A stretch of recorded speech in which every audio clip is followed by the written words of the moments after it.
Um, where we left off. Probably just hit continue. So, yeah, we cracked open the ledger. We somehow breezed through the Kuna section. Apparently, being of a shit helps with that. Um, we breezed through Kuna's thing. Did his dad stuff, all that. We were gonna kill time till we can bother the smoking guy. So let's kill time till we can bother the smoking guy. It's the ledger you found in the trash. We'll probably do a case file or two, and I can save some others for burning time later. Drawer inside. It's barely held together by a clip, then made complete by the faint smell of urinal cleaner. Also, the usual disclaimer. It's called this one's called Police Navidad because we're being a shithead, mostly American cop mindset cop. Little bits of insinuating oneself into a community they don't belong in, and also just being a racist, misogynist piece of shit. I think we got a little ableism last time too. So yeah, the depictions the game makes of being shitty are actually working out pretty well. They're both accurate and hilarious, and do morale damage every time apparently that you pick an actively shitty choice. So I'm loving that. But yeah, basically we're talking roided up meat sack that's gotten the whole sheepdogs, wolves analogy drilled into them. A little bit of paranoia, shit like that. Not the brightest. Doing plenty of substances. Probably fits in the 40%. I gotta do one last thing before we are fully gotten going, and I gotta minimize something, but just a sec. That's part one. That's part two. 2.5. Alright. Let's read a case file. It takes about half an hour to piece one together, using the system you've devised. Which one do you want? Feel like my man, let's go unsolvable first. AKA Leslie and Burke. AKA the public indecency drunk and the property damage drunk is a cursed case. It has been passed from unsuspecting officer to unsuspecting officer for 10 years. On January 29, the unsolvable case made its way to you. Why you accepted it, it is unclear. Every officer, and indeed most civilians in Jamrock, know it's unsolvable. You were so drunk, you didn't remember what it was when you signed on. That, or you were high. Leslie will always take his pants off when he's drunk. Burke will always trash everything. It's just what they do. It is their nature. You cannot change the nature of a man. And you can't take them away, because public indecency and small-scale property damage are not punishable by incarceration. The only way for Leslie to stop displaying his genitals and for Burke to stop attacking things would be for them to stop drinking alcohol. Which isn't going to happen. 40s or 50s, it's hard to tell because of their distorted features, is a medical improbability. I'll do one last thing here. There we go. Could we just keep them off the streets? You would think that, but you're wrong. Where's the fun in exposing your genitals or breaking stuff in your own home? No. Honestly, both of those are kind of fun. Corner of Main Street and Perdition. At home. Because that's where the action is. Threatening, fines, dragging them to the station. Locking them up in the hellholes they live in. Locking them up in the station. Hypnotherapy. Even trying to get the local gang of Zemyaki to take them out. The Zemyaki gave them ethanol, so Burke and Leslie would expose and rampage even harder. You tried it all. And still the complaints wouldn't stop, as they hadn't stopped for 10 years. It's plain to see from the files that you, Satellite Officer JV, and Special Consultant TH had more important cases to attend to. You uncover cross-reference to several ongoing investigations, each brought to a standstill every time you drive down Main Street. Because there they are, on the corner of Perdition. And what is Leslie doing? Crap. Which one dropped the pants every time? I wasn't paying attention. I should have taken notes. I'm going to fail the quiz. Leslie's genitals. Okay. Good. You're learning. If the files are to be trusted, that's all there is to it. That and Burke breaking things, and the fact that they're both drunk. But then again, so are you. The case becomes That's fair. less comic one day when Burke takes a swing at your ledger. Oh, is that why it's fucked Must up? have it confused with the property he likes to damage. But the joke's on him. You're drunk out of your mind on potent Pilsner. You slam the hardened plastic board in his face. Then you proceed to beat him unconscious with it. Sometimes you just gotta solve a problem. In the process, the ledger sustains damage. The compartment within, reserved for permeable documents, is jammed shut. Yep, You stop okay. your assault on the now unconscious Burke to open it, but are unable to do so. The officer began to cry, reports Leslie, who, at this point, is tending to Burke. Kill them. They broke it. He came at us, and at us. I think he was trying to kill Burko. While trying to kill Burko, you slowly come around. The permeables compartment is open. You've smashed it open on poor Burko's kneecaps. The good news is, Burke can't walk anymore. It's gonna make it a little hard to Get out do of his damage. apartment, an invalid. With Burke to tend to, Leslie cuts back on the indecent exposure. Granted, the unnecessary roughness is definitely fitting the shitty cop vibe. Off the street. The complaints stop. The unsolvable case is solved. It's kind of a shitty way to solve it. Also why the officer responsible narrowly escapes a disciplinary hearing. The end. Eesh. Does that sound like a Raphael something Costo to you, sir? One last time, yes. Fine then. You've earned it. I didn't know that was a thought you could unlock. Okay, we're definitely pursuing that one next. Absolutely. I gotta see what this is.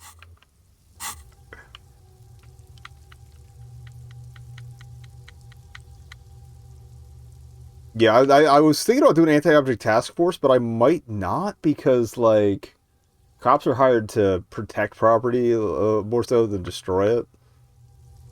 So,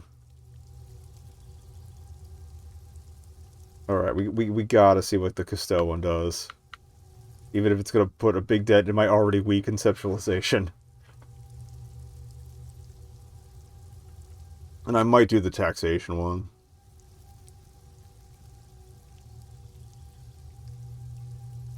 Oh, unless you don't want to be an actor. Yeah, okay, because, like, soft-sits and other douchebags also hate taxes, so. Yeah, I think our boy would be all about murders after that. It would be very interesting to read about these, wouldn't it? I mean, there seems to be a square-shaped entry wound in the victim's forehead. She's been sitting there for weeks, on her rocking chair, with a square hole in her skull, staring at the wall, her mouth agape. That's all you got. From the half hour you spent piecing it together, all you know is the entry wound was square-shaped. You never found the bullet. And then another body showed up, also with a square hole in his forehead. Sequence killer? Who knows? Those pages are missing. What next? That was a short one. Okay, we need 20 more minutes. Do the hookah parlor murder. Murder. Tum-tum-tum at the hookah parlor was a case originally assigned to an officer called Joseph Mills, who is now dead, of circumstances completely unconnected to murder at the hookah parlor. How's that? Beaten to death by a throng of Villalobos gang members. Oh, yeah, that'll do it. And his partner, J.M., only initials mentioned, answered a call one night. It's a sad story, and it isn't really represented in your case files. Stop stalling and get to the murder at the hookah parlor. Right, on with the murder. Joseph Mills was on this case that he just couldn't solve. Was doing it solo. Said it was a real nutcracker, a real brain twister. Wait, Joseph Mills has the same initials. Like a month. The captain got impatient. Shit or get off the pot, Mills. Mills didn't get off the pot. Not yet. He kept at it for a couple of weeks more, racking his brains, running with every theory, as outlandish as they seemed. Still couldn't solve the murder at the hookah parlor. Tough case, he said. Toughest he's ever had. Wait, was Joseph Mills a good cop? No, he was awful. Awful How sense about of that, humor, though? too. The worst jokes you've ever heard. Really rapey. Still, he'd been on it for Honestly, months most now. cops would Said consider it that a was good the cop. final case. Said it was uncrackable.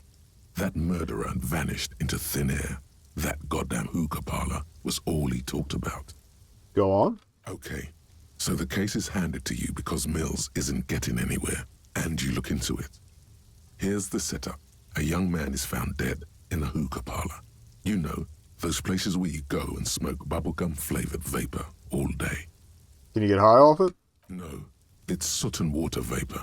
It doesn't do anything. Oh, that's kind of stupid. Yeah.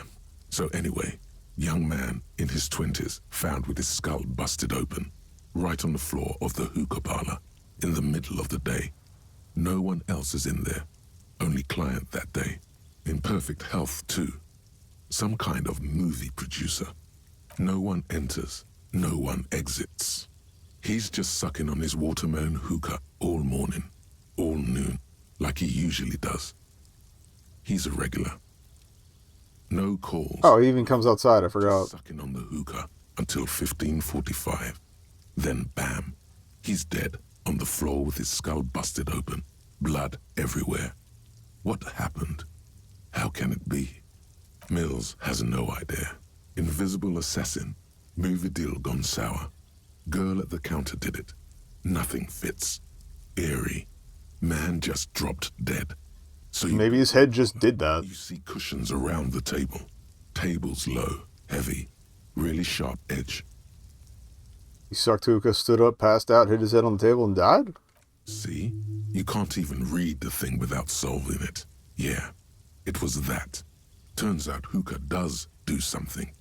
It turns off your brain's oxygen supply, and you don't notice it until you get up to go to the bathroom. What was he doing there for 6 hours? Smoking hookah. Didn't you hear? I don't know. Trying to come up with a movie script, maybe. Anyway, that was Murder at the Hookah Parlor. Joseph Mills wasn't a good detective, and about 30 minutes has passed, piecing it together. Next. Alright, we're going to come back to that at some other point. In the meanwhile. Actually, I wanted to get cigs on hand.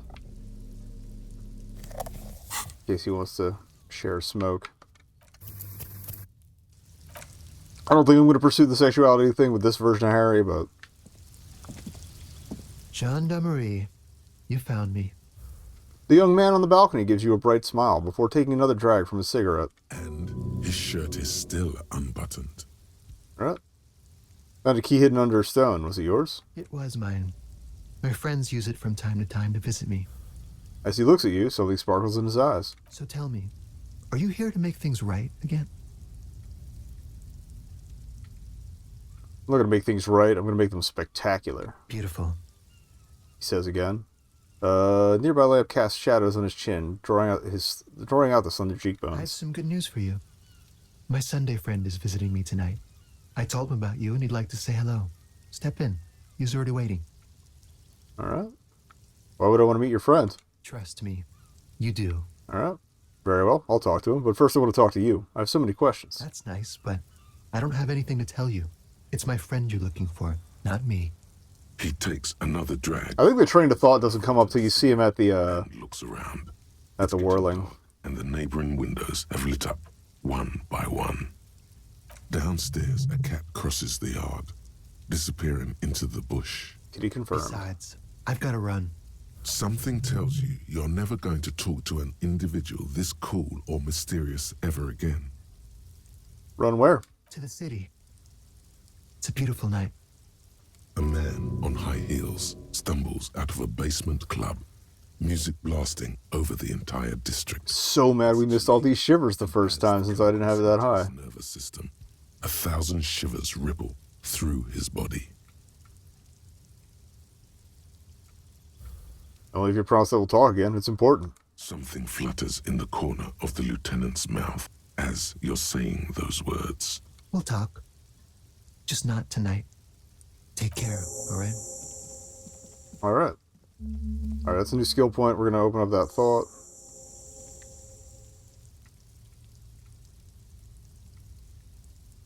There's just something so different about him that I can't put my finger on him. Different, of course. His shirt. Why is his shirt always unbuttoned? His shirt. Lieutenant squints his eyes, trying to hold back laughter. His shirt. His shirt. His shirt. No, I don't know why his shirt is always unbuttoned. His mouth tightens as though trying to hold something back. He's barely holding it together. It's all he can do to keep from bursting out in laughter. Come on, detective, let's go. We've got a potential witness to interview. His Sunday friend, remember? He nods. The apartment door before you. Okay. Alright, let's get that thought going. And we're doing Detective Cousteau.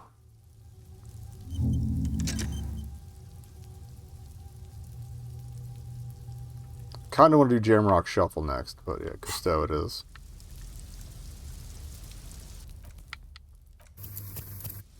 I don't think this guy's got anything that can knock me out, but we'll prep for it just in case.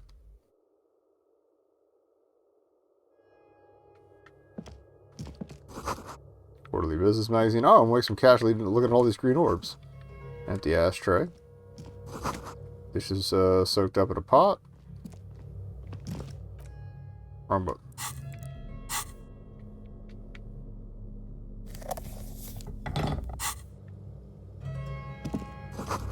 Flyers for undergrad parties. Dates for open lectures at a local university. Exquisite canopy bed made of metal. Buckets of paint on a layer of old newspapers. Old photo of the same apartment, dated year '01. Expensive men's perfume lingers in the air. I don't know if I ever noticed that. Oh yeah, the hat. I remember the hat. Officers of the Revachol Citizens Militia. The man in business casual removes his cufflinks. His hands are clean and well manicured. This is a man who knows the importance of appearances. My name is Charles Vildrouin, and I am an official with the coalition government. I work for the Institute of... Oh, this is the economics guy. Oh. I heard you talking to my friend outside. Very good. Super. I am here to assist you in any... I don't want to just drop of the super. Alright. Alright, before we go on, I absolutely have to inquire about this wonderful canopy. Oh, yes. My friend has a great eye for these things. He refuses to tell me where it came from. It's a mystery. I believe they call this type of frame industrial. It's very comfy. Trying to... it doesn't look like in the art like there's mounting points, so I'm not that frisky. That's really all I can tell you about it. He forms a little rooftop with his fingers. Cold air sweeps in from the balcony. The lieutenant takes out his notebook and nods to you to proceed. Alright, what's an official like you doing in Martinez? The coalition is only looking out for the price stability. Inflation is a killer, like a heart disease blocking the normal circulation of the economy. It must be controlled. The economy impacts the entire international community, which is why it requires international oversight. So you're some kind of bureaucrat? As I said before, I am a commissioner from Sur-la-Clé working for the Institute of Price Stability. This is one of the main projects of the Moral Inter. What is this international community? La Communauté Internationale is what Revacholians colloquially call the coalition. In other words, the nations that stopped the disaster of the revolution. And what do I call the coalition? Your employer, technically speaking. The governing authority of Revachol. The RCM is but... I like that they gave him the pauses, like he's letting you let that sink in.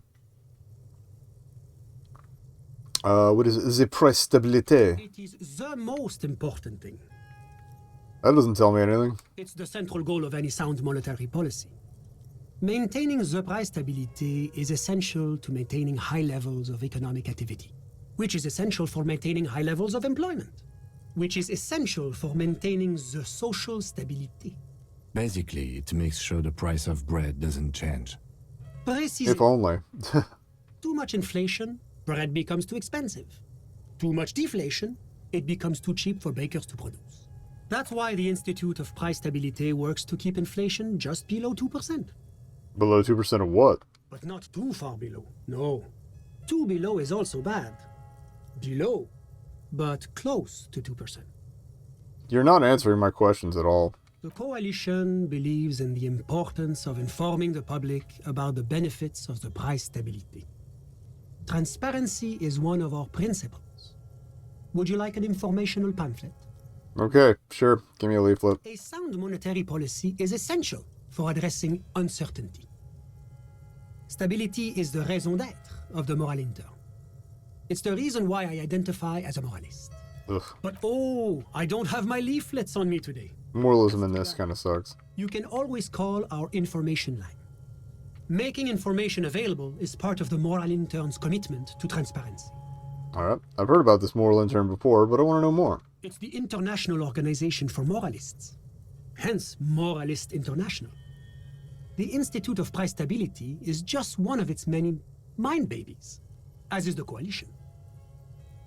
So what I'm hearing is that we're moral or intern bitches. Doing one's job doesn't automatically make one anyone's bitch. Besides, there are more nefarious powers to work for than the moral intern. Are you a moralist? But of course. But why? Because moralists believe in a normal, stable world governed by democratic values. Lieutenant, are you a moralist? Me? You've managed to catch the lieutenant off guard, but only for a moment. He quickly recomposes himself. I'm a lieutenant of the RCM, dedicated to maintaining law and order in Ravachol. A very moralist answer. The man nods. But what is a normal, stable world? The Occident is part of the normal world. Oranje, sur la clé. Martinez doesn't seem very normal or stable to me. Martinez? No. Martinez is something else. What about the rest of Revachol? Is it part of the normal world? Revachol is generally difficult. It's led by an interim government, which means it hasn't yet achieved... Yeah, this is like expansionist, liberalist bullshit. But they are working towards it. You're all doing very well here, relatively speaking. He gives you an approving nod. Alright.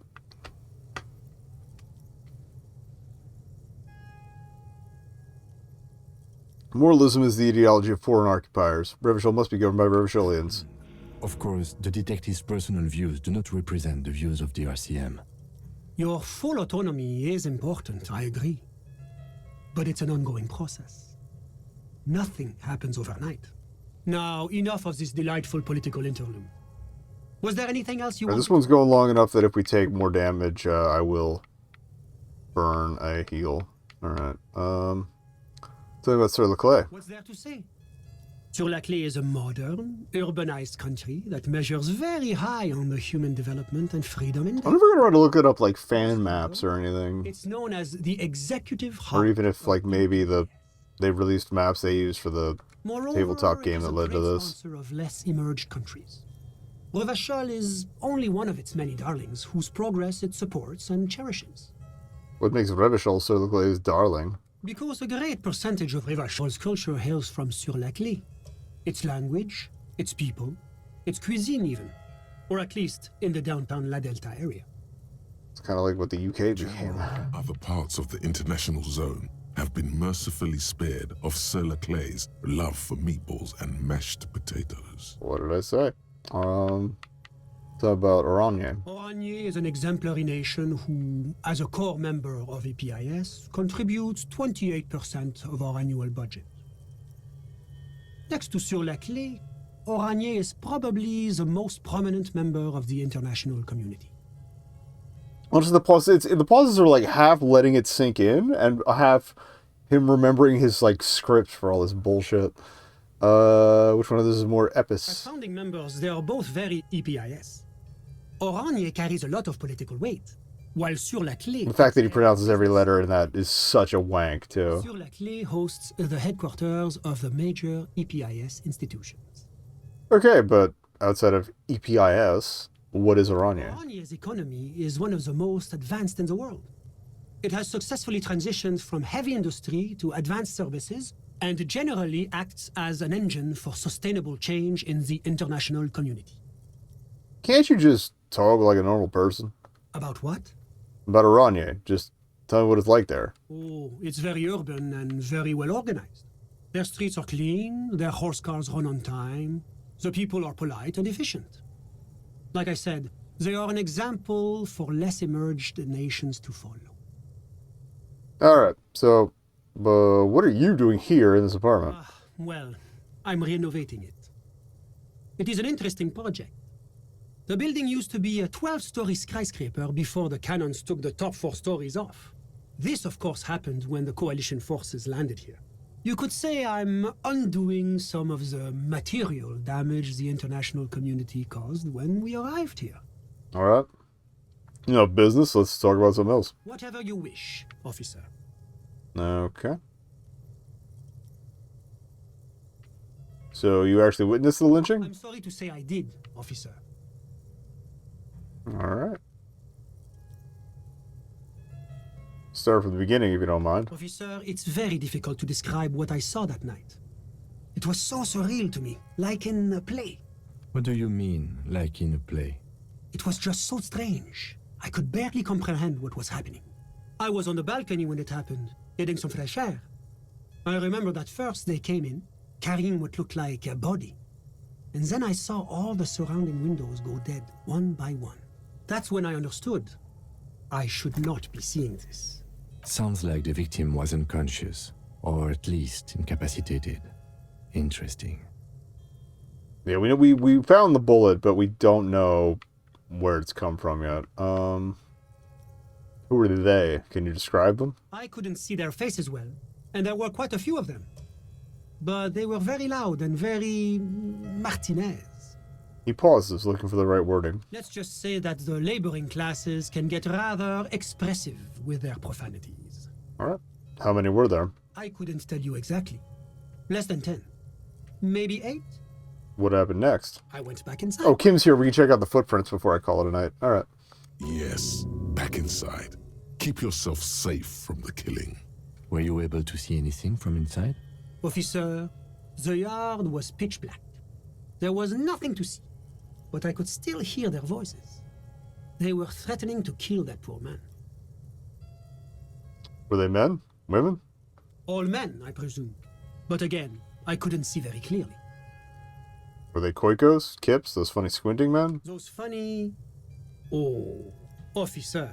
That kind of language is unbecoming of an officer of the RCM. I believe they were mostly white, though I believe I saw 2 Aeropagites among them. And I am quite certain that one spoke with a Mesk accent. Okay. What happened next? Well, that's the strangest part, officer. Nothing happened. It was oddly quiet for a public lynching. What do you mean nothing happened? They lynched the guy. Eventually, their shouts died down, and that was all. There were no gunshots, no celebratory shouts, no anything. Why didn't you call the RCM? You're right, of course. That is what one is supposed to do in such circumstances. I was simply in shock. I'm afraid I don't have anything else to add. About what time was all this happening, approximately? All I can say is that it was late. You didn't check your watch? My watch.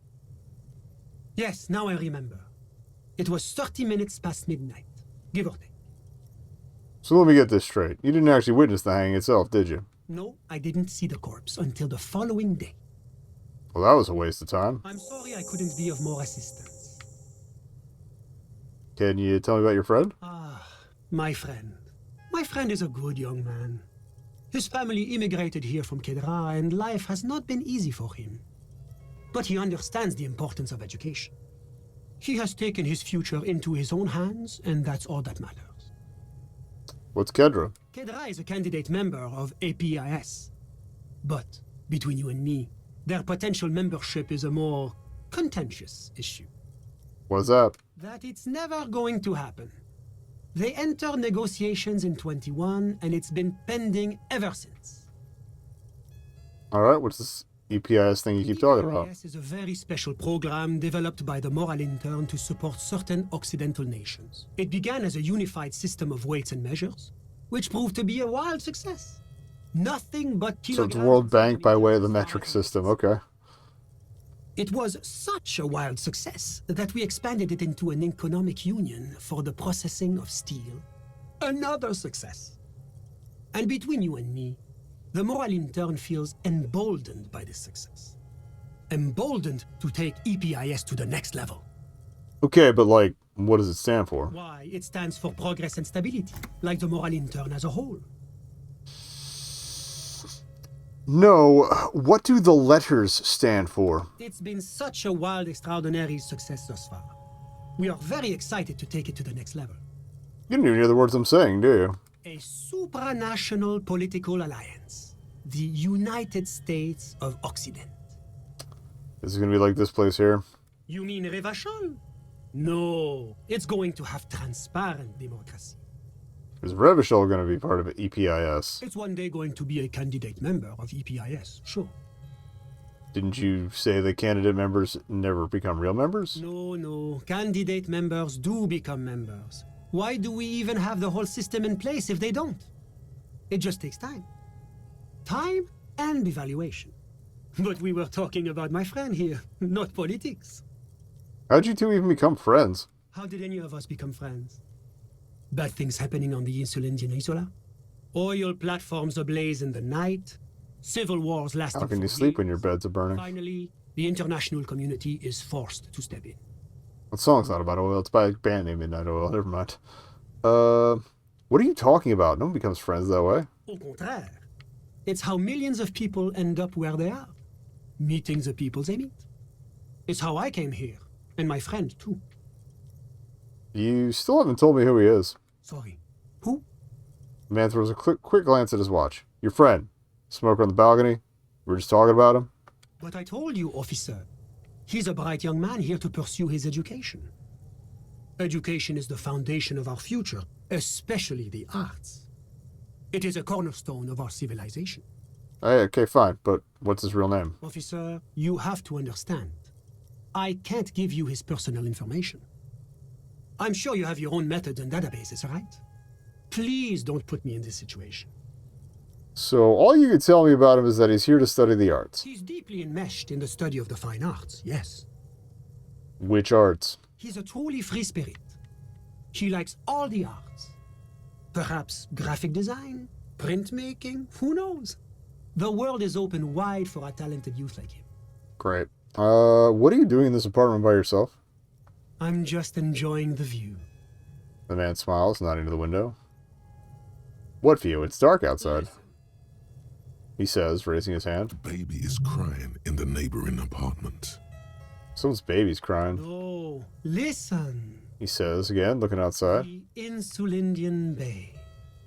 What about it? This place used to be a luxury accommodation before the revolution. Apartments, of course, were much bigger then. A few walls have been added here and there, leaving some of the tenants without a private bathroom or a kitchen. But the million real view stays. You can't take that away. They just slapped walls in, but didn't actually add bathrooms. He knocks on the balcony door, his face mirrored in the darkened glass. I was asking about your friend. My friend comes and goes. I'm sure you'll see him around. He's a busy bee. Had something else in I'm all mind. ears, officer.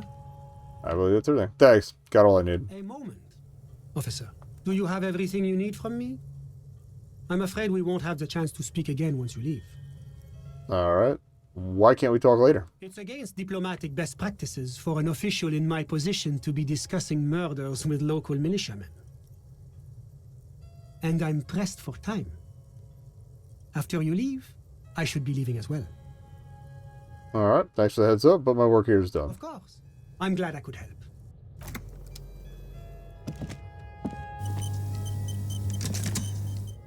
Almost missed the robe. Okay.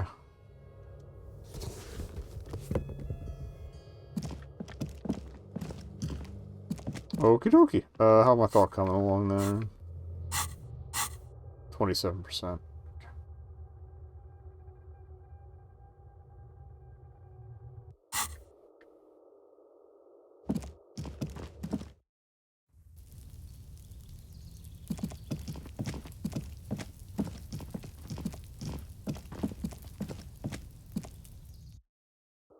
let's see the footprints, which I'm pretty sure is I'm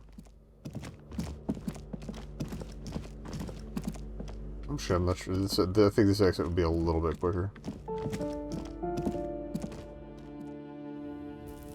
Yeah, I think that'll be visual calculus, and not conceptualization. So should be all right. Depending on how long that takes, I might run back up and talk to Joyce for a bit, but.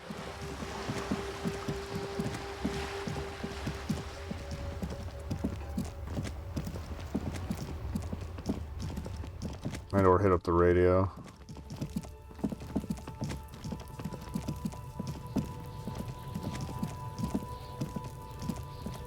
There are several footprints in the mud, left by work boots. Anywhere from 6 to 12 pairs have walked here. Maybe more than 12. No, 8 pairs of boots have shuffled back and forth in the mud. Alright, let's boot. 1. Standard work boot, steel reinforced toes, number 46. 2. Standard work boot, steel reinforced toes, number 44. 3. Hobnailed work boot, steel reinforced toes, number 43. 4. I always forget what hobnailed means. Number 45 or 46? Wait, which is it? You don't know. It's a miracle you can tell the prints apart as it is. The cold must have preserved them. Let's keep counting. Another standard work boot, steel reinforced toes, number 44. 6. An aberration, light as air, even pace, same make of boot, but number 41. Let's gender the boot. Impossible to tell. Could also have been an adolescent. The gait is undeveloped. Pretty good at this, ain't I? You're not bad. It's as if the whole world darkens. Everything else has a thin film of unimportance on it, and the tracks burn in the middle of it, in a strange, beautiful way. Keep counting. 7. The glowing outline of a standard work boot, number 46. But the imprints are twice as deep as the others. The weight exceeds 200 kilograms. So that's whoever was carrying the body. And yet another standard work boot, number 44. There's an aberration in the pattern of the sole, however. The right sole is smoother, more worn. How many? Lieutenant has been tracking your eyes' movements. 8.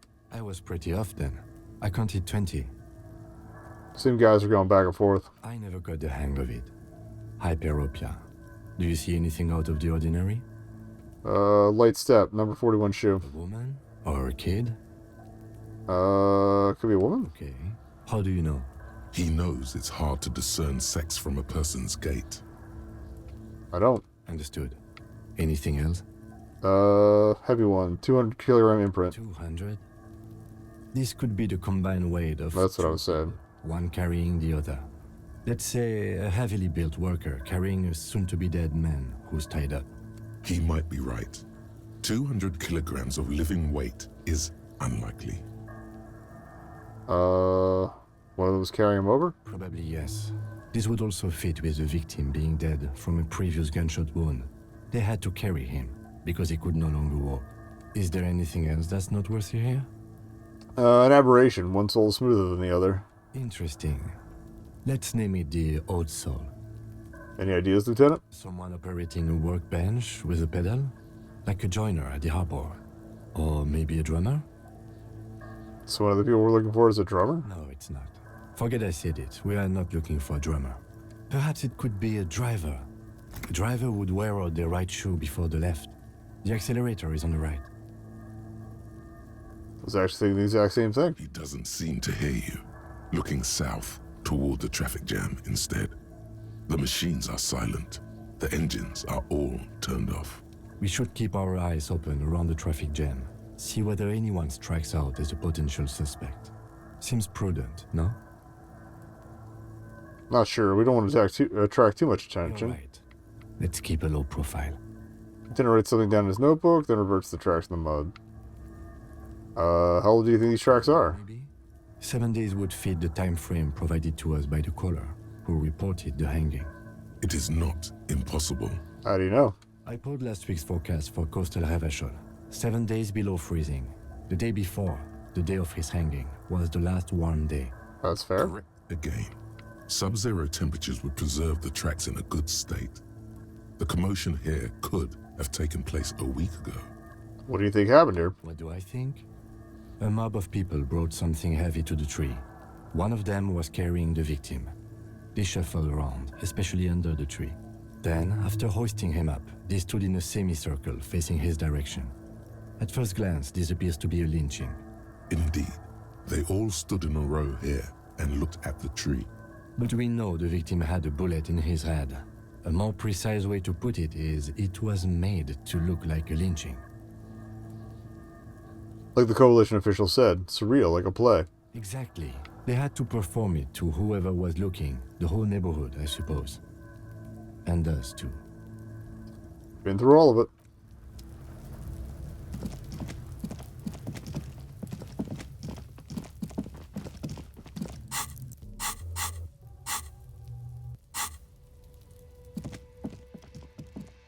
Anything else I can do with the fence? I already did the visualization, I think, so... The tracks are as they have ever been. Okay, just replace it. Worn, perhaps.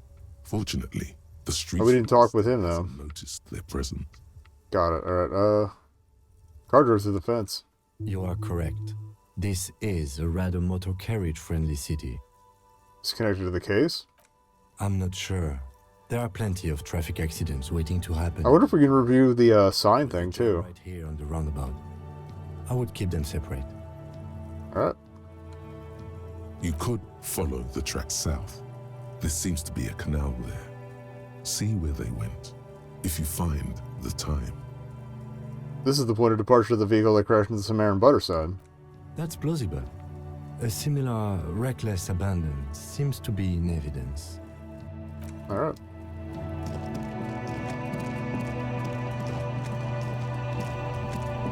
So if I can get more of that from the butter sign.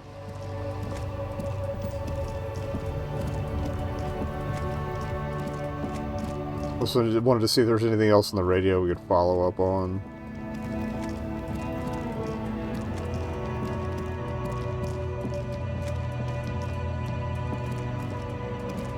Radio down and around. I don't remember that being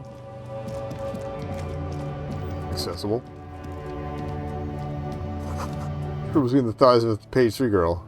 Origin du disco.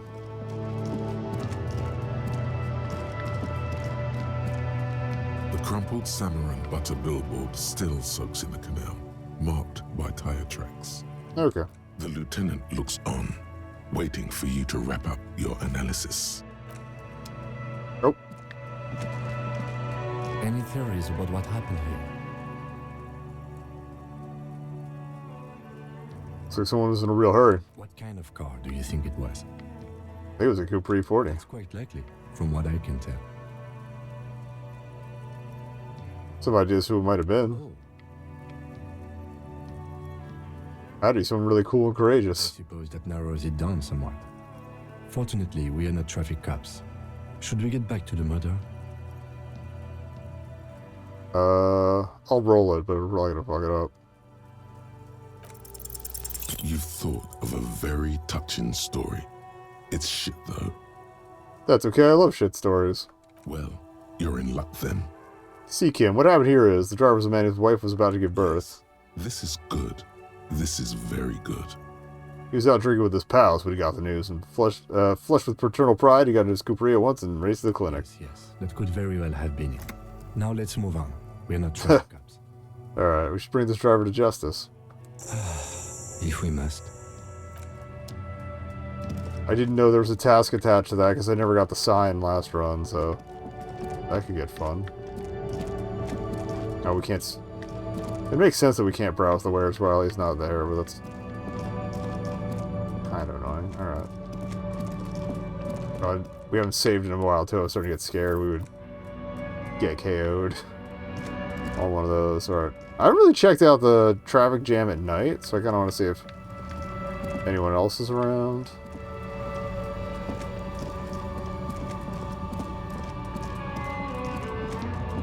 Or not around. I feel like there might have been a visual calculus thing on the statue too, but... An old monument stands in the middle middle of the traffic. Someone shot him in the monument stands. Okay. What's this? Hey!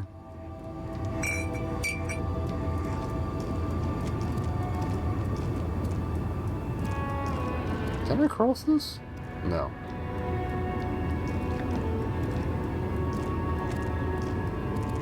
The woman still has her eyes fixed on the photograph in her hands. In the background, the radio plays. No response. There.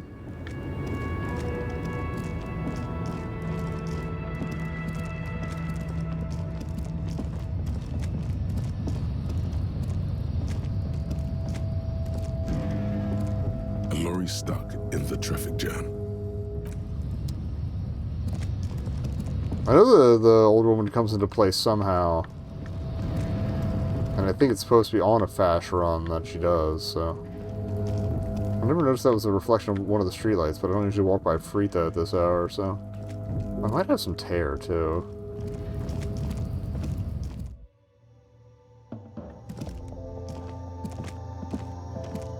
The tear machine stands in the corner.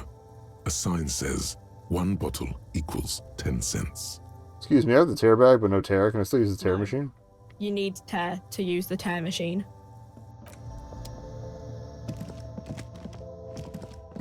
I kind of love that that was an option, but...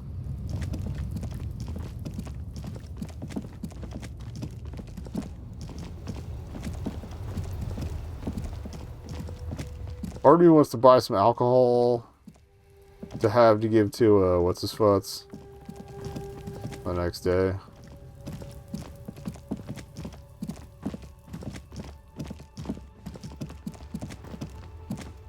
We also haven't tried directly interacting with Kuno S, so I might save, see what happens with that, and then probably call it a night.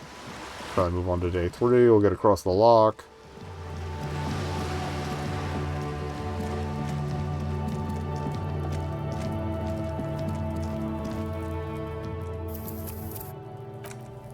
Pretty sure she just freaks the fuck out, but...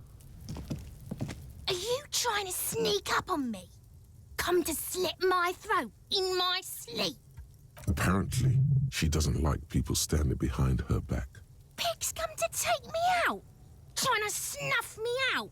If anything, you're afraid she'll take you out one day. You sleeping right now? Don't get fucking clever with me, pig. You think you're so clever. She hisses. Alright.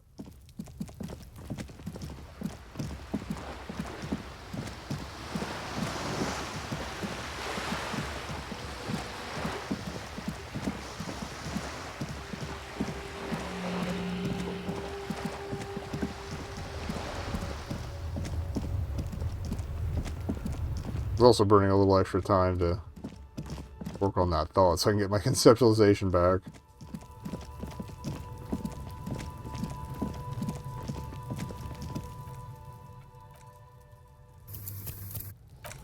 Again, Kuno S kind of scares me. Right. Kuno, the pig's getting pretty close to me. Come to snuff my shit out, I think. Looks like it's time for me to go, Kuno. Pig's come to take me in. She means it. The fear is real. Just want to ask you some questions. I'm going away for a long, long time, Kuno. Going away for life. What's going on there? Fuck are you trying to pull, pig? Child, converse with me. Murder was the case they gave me. She has almost vanished behind the fence. Only the top of her hat remains. Alright, whatever.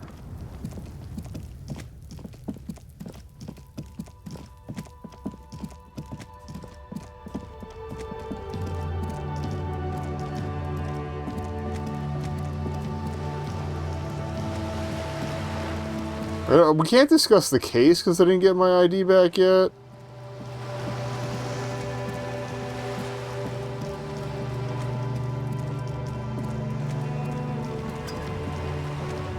But I think she might have had some other topics still hanging.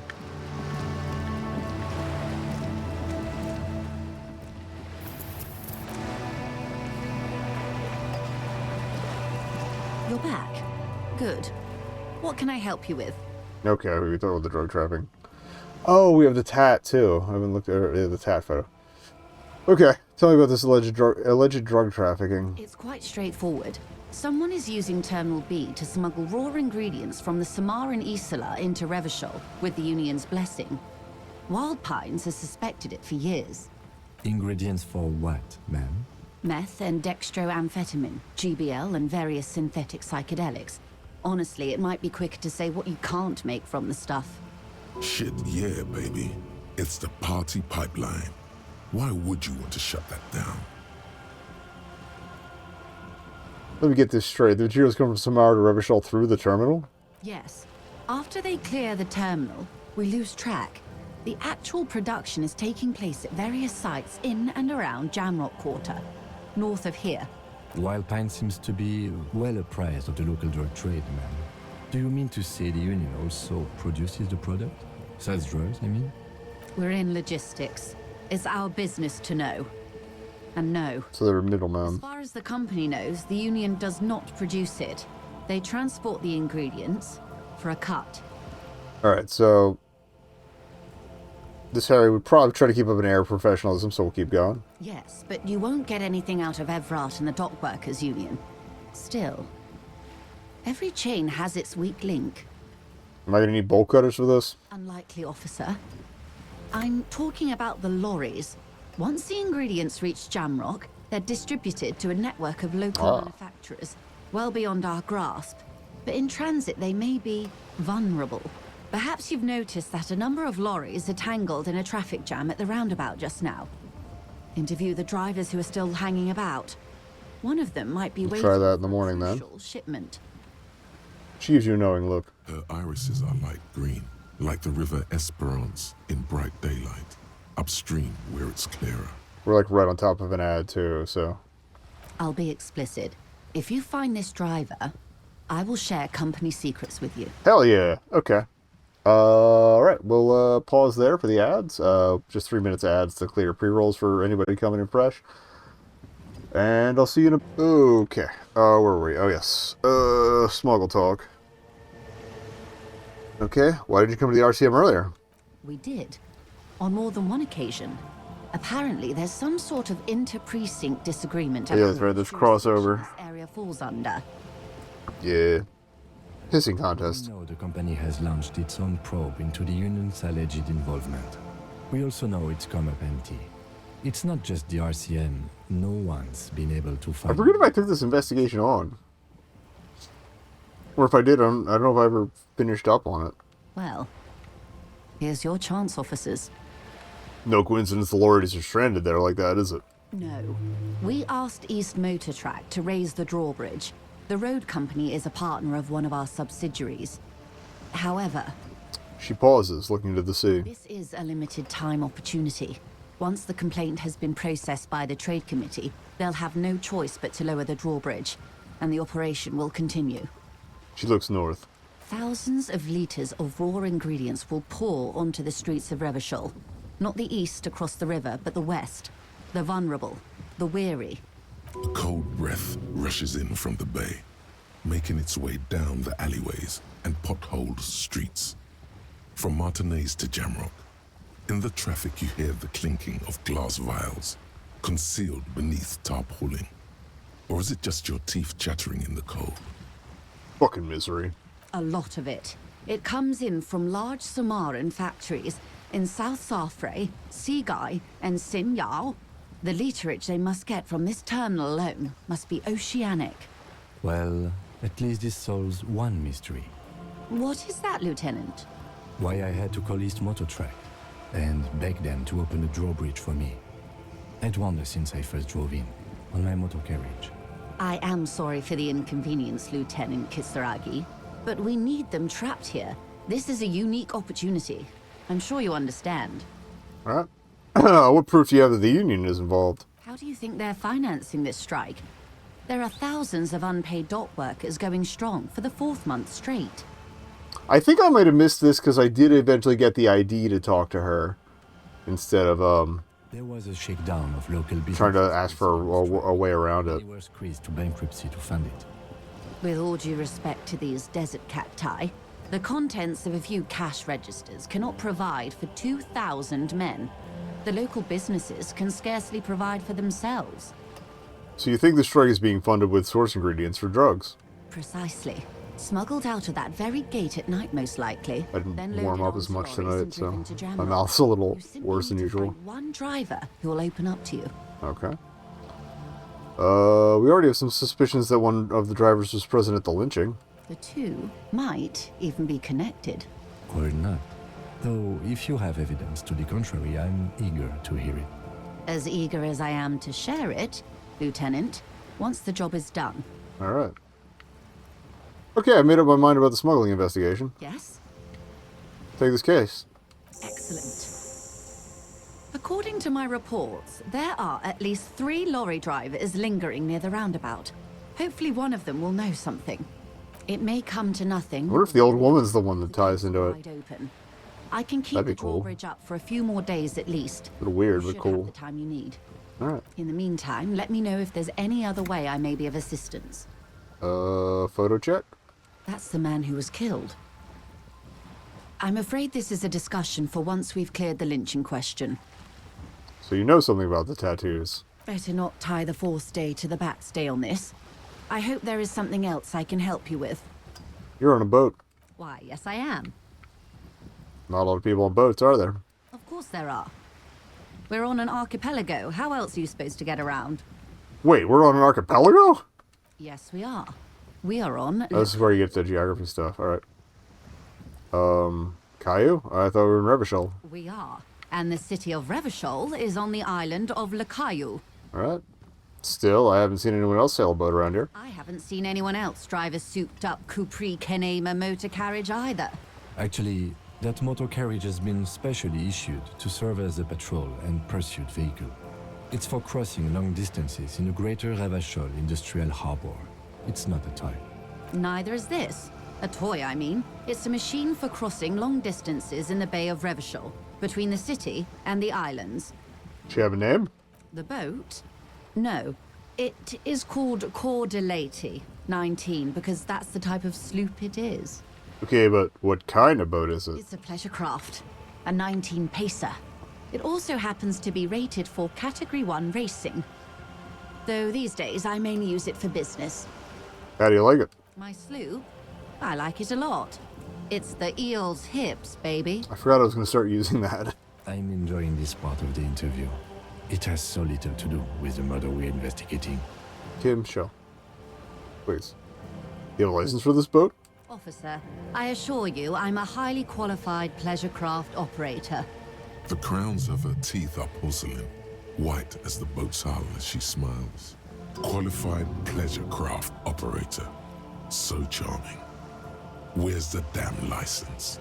Can I see your license? I just renewed its safety inspection last month, officers. It is completely seaworthy. In fact, it's taken part in not 1, but 2 insulindic regattas. Even finished once. What happened the other time? The other time, I would have finished the race were it not for an urgent work matter, much like the one I'm on now.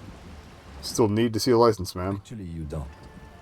Pretty sure I do. Police. It is a little-known fact among those route police that the Wayfarer Act specifically denies the RCM the authority to demand anyone's operator license.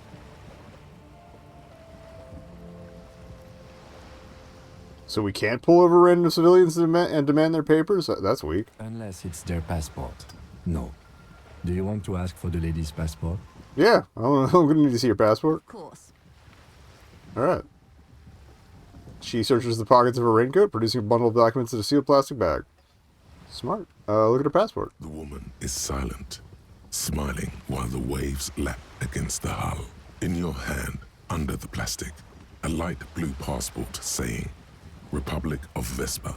The coat of arms has a lion and an ostrich. Seagent. Look at the photo page. Woman, born in the year 3 in the commune of Revachol. I don't think we ever got a passport on the last run either. Adorned with frown lines and crow's feet. If we did, I didn't pay attention. Recent. The name reads Rejoice Leighton Messier. Name's Rejoice? Yes. But please don't call me that. Why's that? Joyce is much more efficient. Alright. You're from Vesper. My husband is. I have dual citizenship. A Vespertine is handier when traveling. Alright. Everything seems to be in order. She nods and returns the plastic bag to her coat. Cool. I think I have a handle on the boat thing. Good. That's all for now. Of course, Detective. Take care. It is getting late.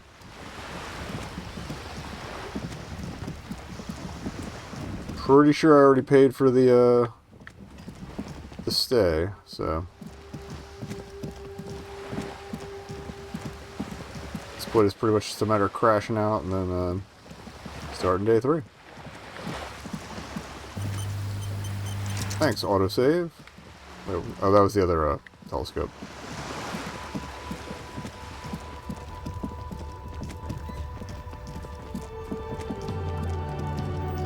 Where are we on that thought?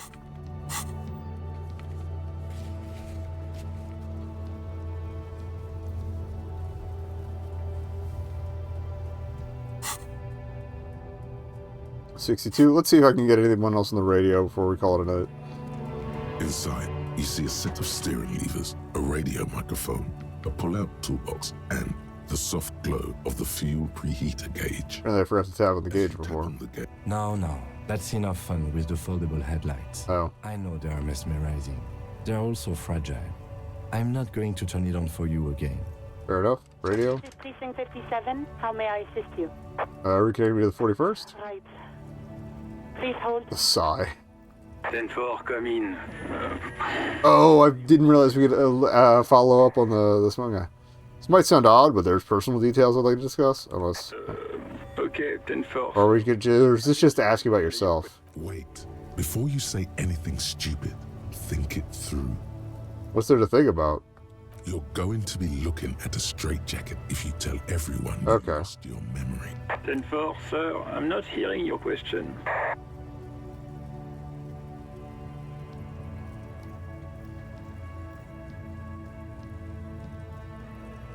Understood, sir. Wrap it up. Roger that. 10-10, over and out.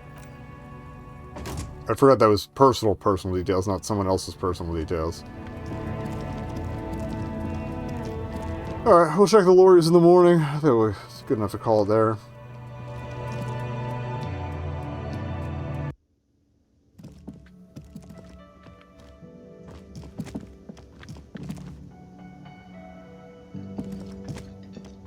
And also investigate this. That's the guy who just says it's all about money, man.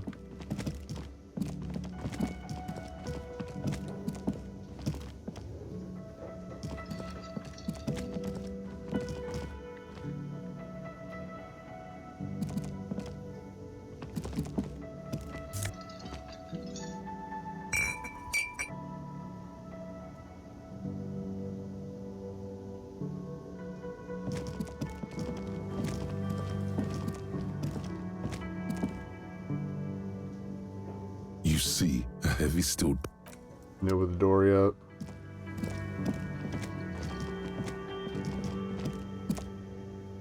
I remember where we get the key. I just I forget how much you got to get done. You're already set for the night. Your door is unlocked. Okay.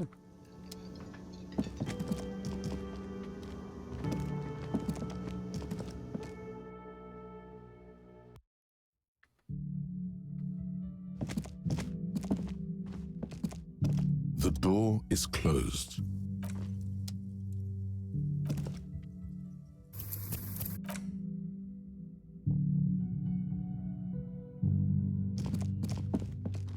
We're gonna do it after we like keep calling it.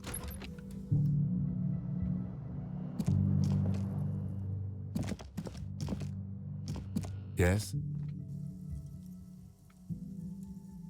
No, we're good.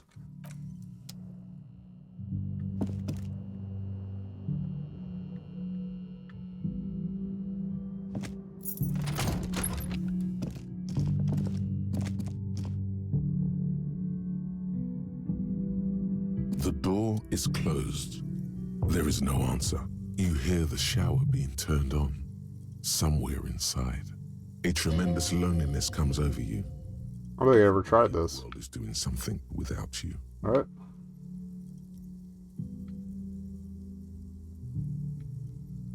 Still alone. The door is indifferent to your loneliness. The world does not care. This door can only be opened with a key or from the inside. As you hold the metal, you sense the warmth left there by her hand. Still no answer. Still nothing. You should punch a fucking hole in it. Do it. You slam your fist into the vinyl. It does not produce a hole. The door sits sturdily in the frame, and your fist hurts. This was all a very good, normal thing to do. Not to mention, great exercise. Okay. Well, I do appreciate that they lay the seeds of the implied obsession earlier than I thought, so that's cool.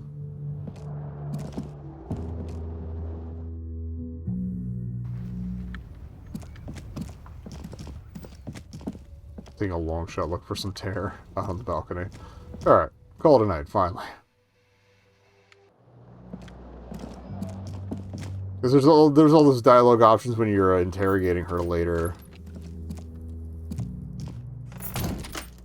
About how he just wants to smang. Obnoxious, honestly. The fan stands still. The switch must be broken. The lights are on. Okay. Oh. And it's not breaking my brain anymore, so that's cool. A mirror hangs on the bathroom wall. It's barely covered in steam.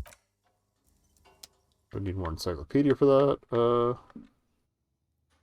This is not the cleanest bathtub in the world, but it's cleaner than you are. Oh, we never took a bath after, That soap scum smell. It smells like life. After shipping the corpse off. Let's run ourselves a bath. The bathtub slowly fills with water. The water beckons. Undress, close your eyes, and submerge. Only lukewarm, but still comforting. Like amniotic fluid. A few beer cans are bobbing up and down along your flanks, like sad duckies. Let's leave the beer cans in. The cans continue to bob, as do your thoughts, aimlessly splashing up against the sides of the tub. They're not even really thoughts, just assorted sensations. None of them acute enough to focus on. Let's linger. Your fingers grow pale and are covered with tiny whirls as the water cools. What are you doing? You're not some fat fish in a fucking aquarium. Time to get moving. Let's go to Imagination Land. You can still smell the cadaver on you. It's going to take more than one bath to get rid of that stench. All right. The waterline recedes as you stand. You are cold now. Your clothes stick to your still moist skin. Okay. How close are we to point? 15. Very good. All right, so I'll probably get tomorrow.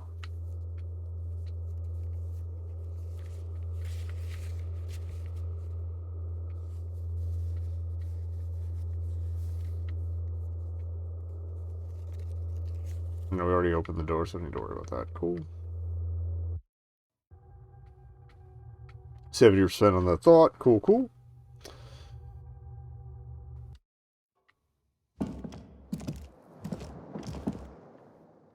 Snooze it. The bed is still cold from the broken window, and not too inviting. But it's yours.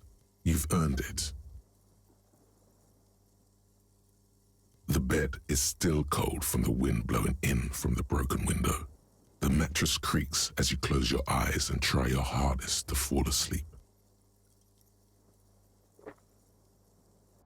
Here we are again, my broken bud. Hey, buddy. Waves are coming, carrying you away. But you can't go. No, you have to stay. Always half aware of yourself. You're not cooperating, brother man. Why is that? It's your disgusting body. Even through your sleep, you feel a vague discomfort suffusing it. If you say so. Belly and your sides are unpleasantly tender. You wish you could curl up into a fetal ball of safety. But you cannot, because of the pain. Okay, I can just drink that away, that's fine. There's a lot of it, ever present in your organs. It's like every one of them has their own nasty song to sing. Wait, wasn't this the express to fuck all borough? Now you've gone off the rails, baby. Now you're stuck sitting here by the tracks, admiring the wreck around you. You just can't help it, looking at yourself. The sum total of your accomplishments. What? You're just stuck here, in the half-world. Could try looking at other people, really looking. But why would you want to start doing that? Human beings will always betray you. How many promises have you kept lately, Sir Harry? To the great see-through world. The tenderness. Women. It's the women. Look out for the women. They're oath breakers. Like, again, the misogyny just kind of poured right in. Like, even from the get-go. I don't know if it's the meat root or what do you think you're doing right now? Coming to some greater awareness? Look at all these lies. It's just weird that the comments are coming from the physical things. You're just pretending that you're asleep. You can be a gym rat without being a piece of shit, I'm just saying. While the world goes on without you. Let it. Let it. But it never seems to let you go, does it? Time to rise and wipe that shining sweat off as best you can. Gather your bearings. Rock and roll. Let's go. Day 3. Finally.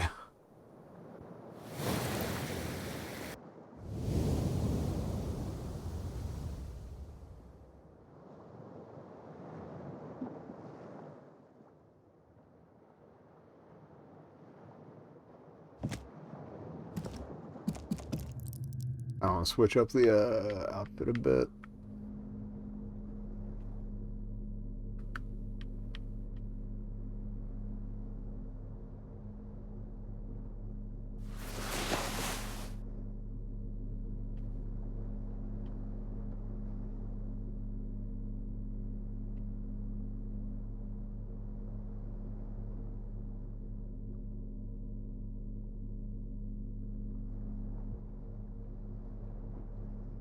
Keeping the cop outfit. We don't have any new accessories. This is the thing, like no neck accessories. +1 logic. We're trying to keep authority up, so.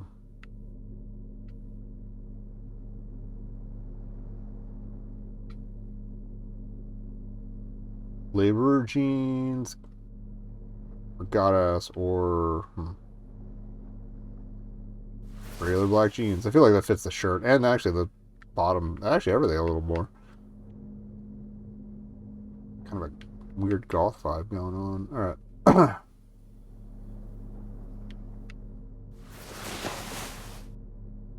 Cigarette stained fingertips feels a little more fitting as well. Alright. This time I'm going to try and actually stick to the whole more for fashion than for practicality aspect.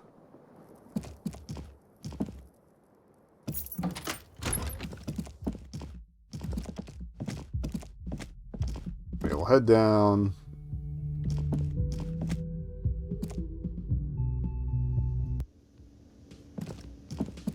Morning.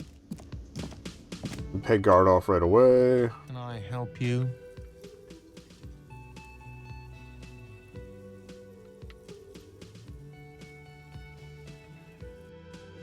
Maybe not right away. Because we might be able to get the shack if we need it. Oh, hello, dear. There you are again. Oh, it's suggestion, okay.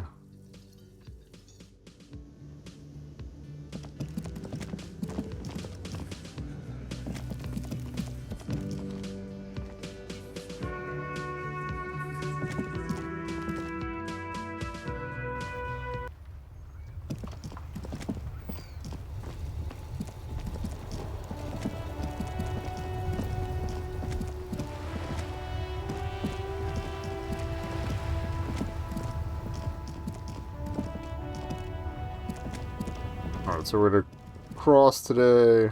Take a look around. Actually, let's try to start with the drivers.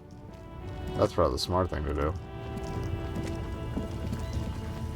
Maybe hit up Everard again, too.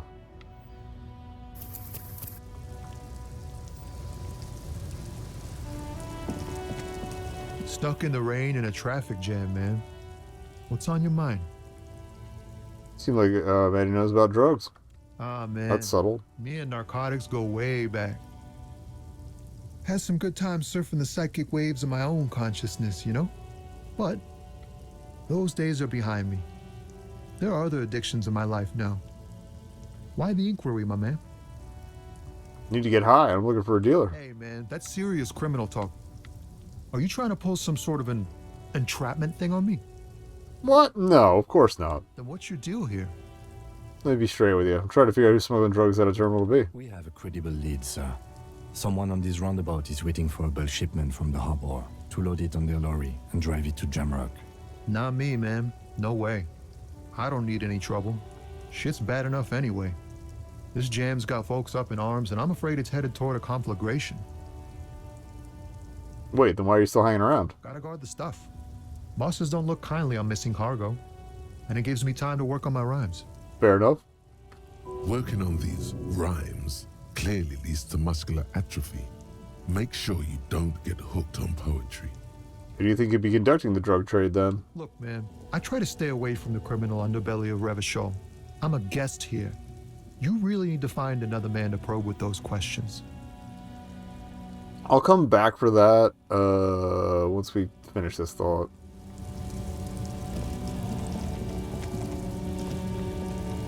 Because it's dinging my conceptualization. I'd like to at least have a fighting chance.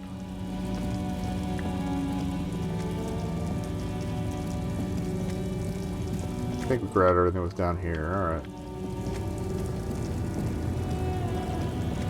Long shot, but we'll try her. The woman still has her eyes fixed on the photograph in her hands. In the background, the radio plays. Ma'am? If you want her attention, you may need to be more forceful. 2 snaps. Where am I? Oh! Like a magician recalling a subject from her hypnosis. You've jolted her back to reality. I was, actually hoping you could tell. Actually. Are you right, ma'am? You were out. Never mind. I remember now. I'm still stuck in that traffic jam in the 50s. Where else would you be then? Back in Methka, during the time of the revolution. The sidewalks and cafes are filled with young people. I was on my way I love to her voice. see a picture starring Gabriel Buendero. Okay. Until you came along, that is. Alright. Who's Gabriel Buendero? This is Gabriel Buendero. Oh. She shows you the photograph in the lavish amber frame. A strikingly handsome man looks straight at you, his head crowned with a wide brim hat. Yeah, I hadn't really caught it before, but Boyaderos, I'm guessing, are the equivalent of the Cowboys. The most perfect Something similar, culturally. Ever seen. He was the biggest star of his day. Girls used to faint in the aisles of cinema whenever he came on the screen. And schoolboys used to memorize all of his lines.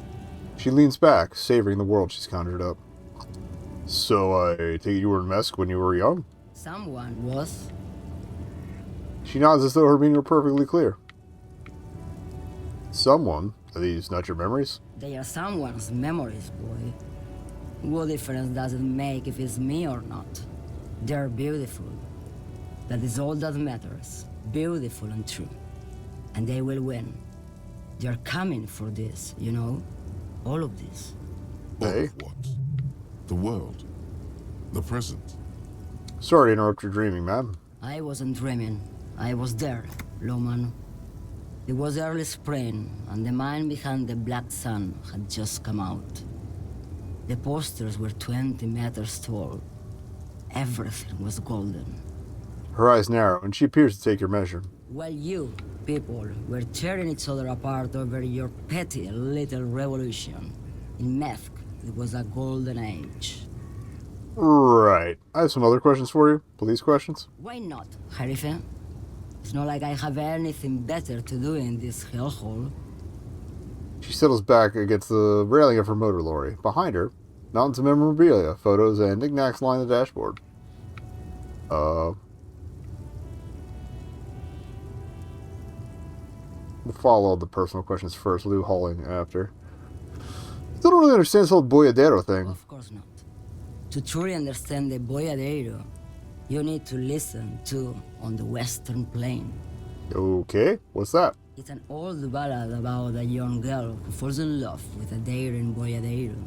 He promises to marry her as soon as he returns from the Western Plain.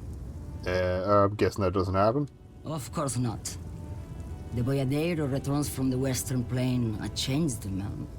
One night, as he and his beloved are out walking along the river Maigret, she pleads with him to give up his riding and settle down. Think I see where this is going. So the boyadero strangles his beloved and throws her body. Bro!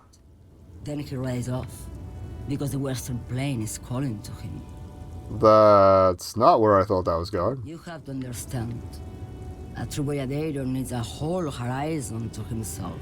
He can't be tied down by man or woman. His beloved was selfish. Or if this adds anything to talk with Manana about. Boyadero.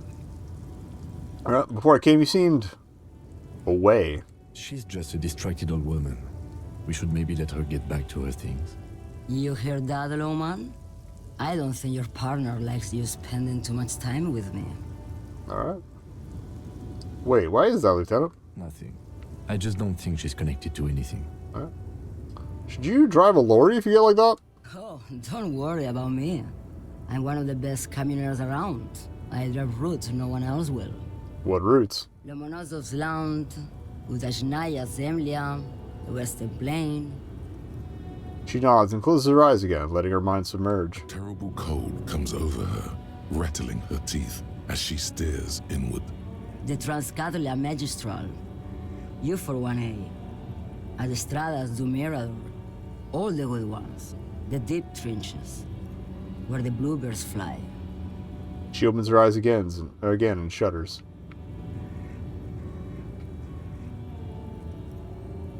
I'm something of an expert in blacking out. You should take better care of yourself. You're right, Lowman. I'm the one who should take my health more seriously. Damn. Thank you for looking out Just for me. spat it right back in my face. Correct appraisal. You're quite shabby. Thanks, buddy. Is that all you woke me up to say? Alright. What are you hauling? Diamonds. Diamonds? Really? Of course not. But wouldn't it be marvelous if I was? Okay, but what are you really hauling? Whatever stupid things they put in the lorry, I imagine. So you don't know what you're hauling in your own lorry? I quit concerning myself with that a long time ago. Besides, I don't drive the lorry for the cargo, if you know what I mean. She says that as if something narcotic is the real reason. Wait, you get high off driving a lorry? Oh, it's so much more than a high where I go, Harife. It's low. I go to the bottom. She closes her eyes in reverie. Yeah, it's definitely some kick. Some terrible kick in the dark. A sleep kick. Perhaps you can find out later. Alright.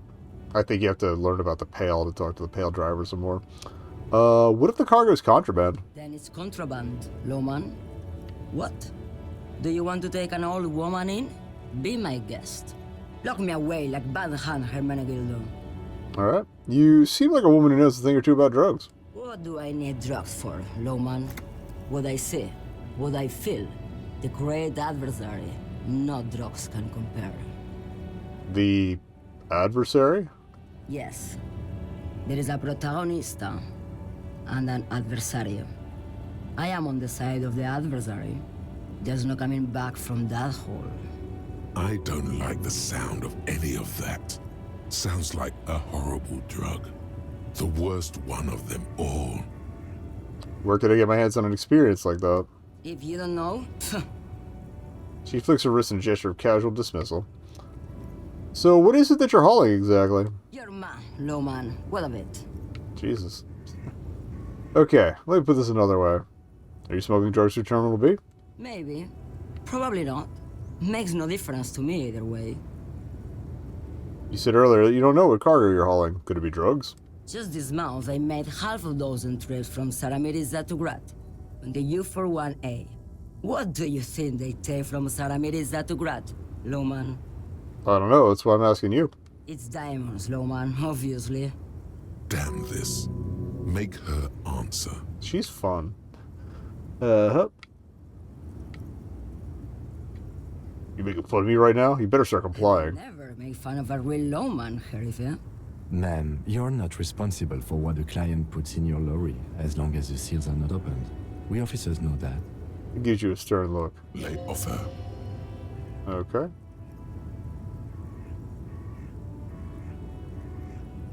If you had to guess, who do you think is smuggling drugs around here? Easy. He's the skinny man who thinks he's a poet. Never trust a poet. Also, he's the only one I can see from here. That's correct.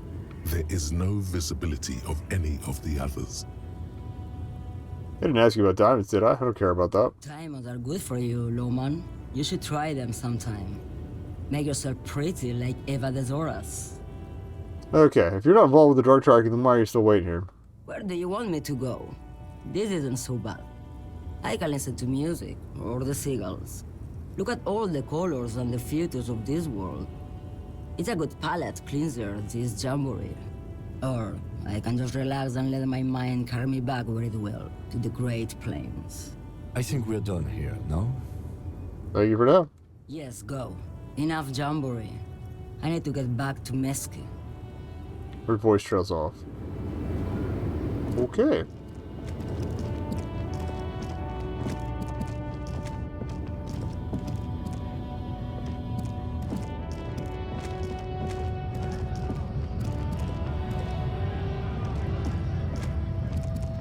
Uninspected again for anything that looks the windows are drug related. They've been recently washed. You can see a lorryman's cabin with fumes of heavy fuel oil waft over you. Okay. Same responsibility, we just talked to the tough guy. Hello, compatriot. You have something to discuss? You're a lorryman, right? What's your stance on drugs? Drugs? They're shit, man. I don't let anything pollute my body. This fucking asshole. He takes a long drag at a cigarette. Why not? You know where that shit comes from? Sarah Miriza, Safre, Ilmara. They take the money from our local junkies here and then use it to outcompete us in the manufacturing sector. He seems to know a lot about this. They can't beat us in a fair fight, so they have to get us to weaken ourselves somehow. It's racial sabotage, racial economic sabotage. Hold on, but they make alcohol in Ilmara too. I was told they do. I don't go for that foreign piss. Proper booze is made in Mundi. Or sometimes, I like a dram of that Yugograd vodka. Koikos and worse much, but they do no booze. Listen, I agree. It's our responsibility to keep this poison off the streets of Revachol, right? Look, I'm gonna be straight with you since you're my kin. I don't know shit, and if I did, I wouldn't tell you. You're a cop. I'm not an idiot. He puffs on a cigarette. Then what are you still hanging around here for? Most other communers have left. What do you think? I can't leave the lorry unguarded. Stuff's been getting looted lately. It's those little kips sneaking on at night. If they touch my stuff, the bosses will be on my ass like ass cancer. Ass cancer? A bunch of spilled boxes in the back of a big lorry nearby. I did see one lorry with the trailer doors open on my way here. You know what happened? Yeah, I knew that guy. He was an honest driver who loved this country. We were having a good debate. Fellow racists. When some kip boys smashed his lock and took damn near everything. Lost his fucking job over it. Since he left, I haven't had anyone to talk to. Bad for him, I guess. It's a fucking travesty is what it is.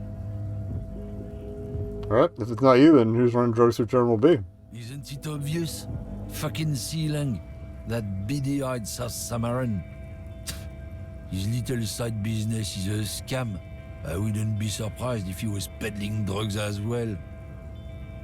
The one reselling humanitarian aid packages, right? That's the one, brother. His tribe are natural liars. Ugh. Sure it is. The Lordman looks at you with appreciation and understanding. Your man, all right. 100%. He's a lorryman selling his employer stuff. Broke the seals on his Humanox lorry.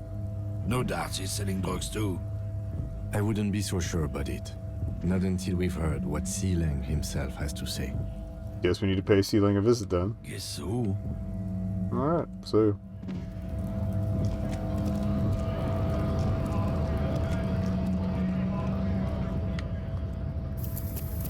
I have limited hopes of this proving useful on the smuggling front, but we'll ask regardless. Work! Right to work! Shame on you! When Top of the strike. Ungrateful, lazy cockroaches can't get their act together, decide to block honest work for other people. He shifts uncomfortably in his worker's overalls. What do the strikers want? Beats me. They mumble nonsense about boardrooms and workers' rights, while we have the right to work! When the man moves around, you perceive some serious abs. Oh, we have more details on him this way, that's good. There's something odd in the way he carries himself. His set of clothing looks vaguely mismatched.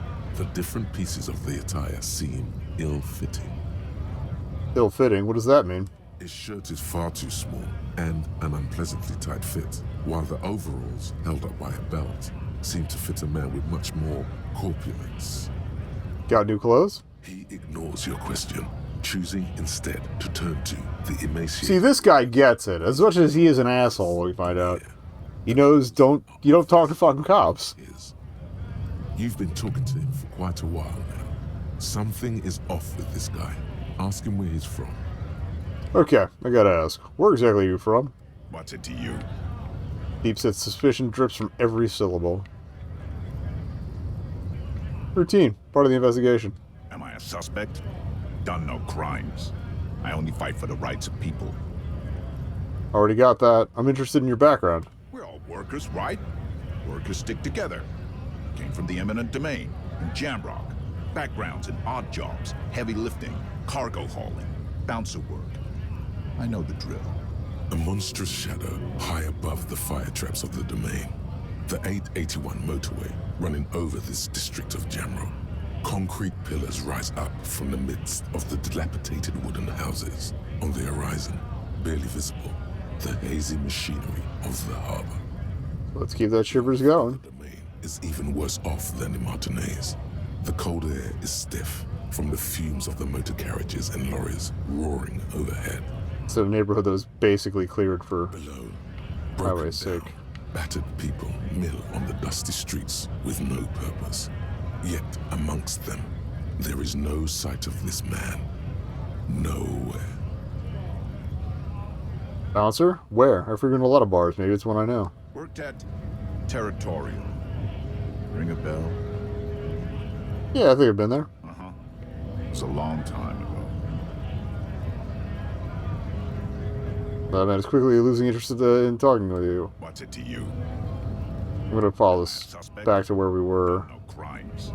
We're all workers. A monstrous shadow high Shutter. In the below. There we go. Broken down, battered people mill on the dusty streets. I mean, I'm pretty sure this gave you the "you're not from the domain" option, so we got to use it. Yeah? There. What makes you say that? Gut feeling. Your gut's got too much alcohol in it. Getting delirious. Bulky man falls and turns away from you, focusing again on the harbor gates. Detective Cousteau. What is this gonna get me? I gotta know. Monsieur Cousteau, the reward for coming up with your classy new name has arrived. What are the attributes Detective Cousteau? Hell yeah. Obviously, savoir-faire and esprit de corps. You know exactly what they do and what those words mean. They're refined, like you. You have a ton of that fancy stuff. And if the world can't accept Raphael Ambrosius is your name, You will always be Detective Cousteau to yourself. R.A. Cousteau, sophisticated culture detective, specializes in ancient things and art. Alright, now the question is, do I want to do another thought, or do I want to go for something else? I kind of wanted to do magnesium-based life form.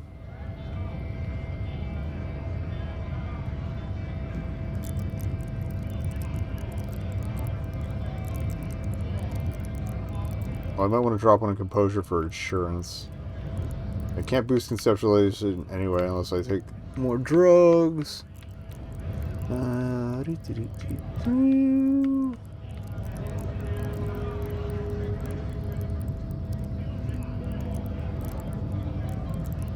Actually, we're coming up on Gary soon anyway. Yeah, we'll do the composure now. Alright.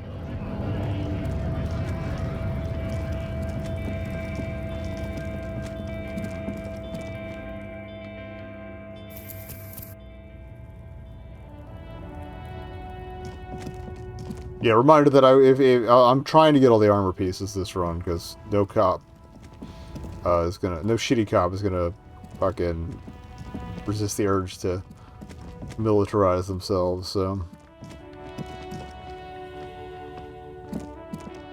There's that. Alright, this should work now.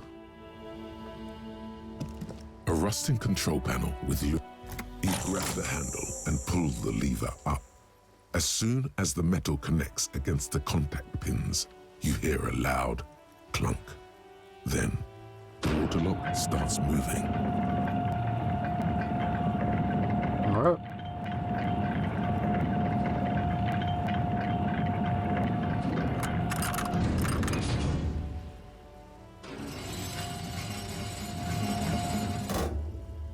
Okay, if we ever need to get to the coast, then this is the way.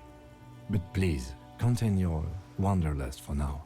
I don't want us to get sidetracked. Yeah, good luck with that. Focus on one thing, achieve it, then the next, he thinks. That's the task chain.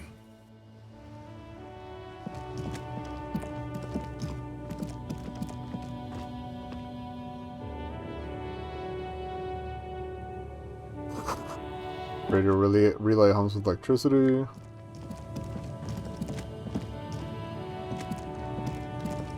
Forgot about the stairs. Forgot about / didn't notice. Traffic beyond the gate. More abandoned motor lorries. Sign says no entry. Someone scribbled an inverted star on it.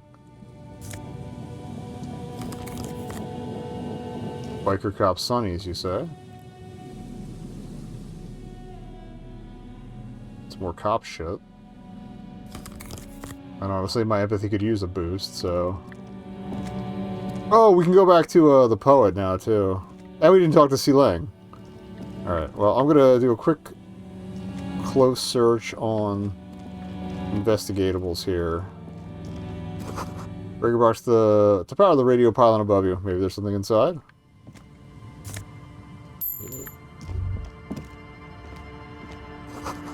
Ahead, decades-old concrete defenses. Should have been play on them now. Alright, looks like there's some loose change there. Let's head back, because now that we completed that one thought, we should have our conceptualization back. I still think we're going to botch it, but again, I like to have a fighting chance. Gotta say we can't talk to the work crew.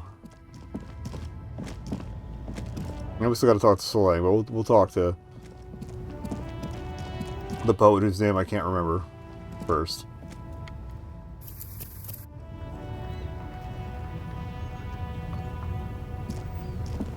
Now it's turning into a kind of a snow limbo, man. What's on your mind? Your best verse. You don't even have a bad verse in here. Just tumbleweed and liquor stains. Wait, no. What are you doing? She broke me. She fucking broke me. That's brutal, man. But you know, time will... No, stop. He's already mortified. No, Tommy. These are my rhymes. Listen. She fucked me till I bled. That's, In the name of God, what are you doing? It's not real, guys. It's not my actual thoughts. It's a poem. yeah, I get that, and it's cool, but... I'll never be the same again. She's always there. Fuck the case. Fuck everything. Total doom. Yeah, I get it. These are your rhymes. They're from your life. Doesn't matter if they're robust, they're honest. So, thanks, man. Yes. Okay. And I also thank you for stopping. We have a drug investigation to return to. How about we do that? He actually liked it. Okay, it sucked, but alright. Ease into it. Oof. Don't go too far. This seems like a personal matter. Well, man, I want to know about your soul. You really are the law, aren't you? I get that being bluntly observant and inquisitive comes with the territory, but it certainly doesn't help with your conversational skills, does it? Nope. Just like that, he slips out of your reach. Okay. It is possible the yelling didn't help. That's all for now. Bye. Alright. Talk to Sea Lang, because that's the last lorry guy we haven't bothered with yet.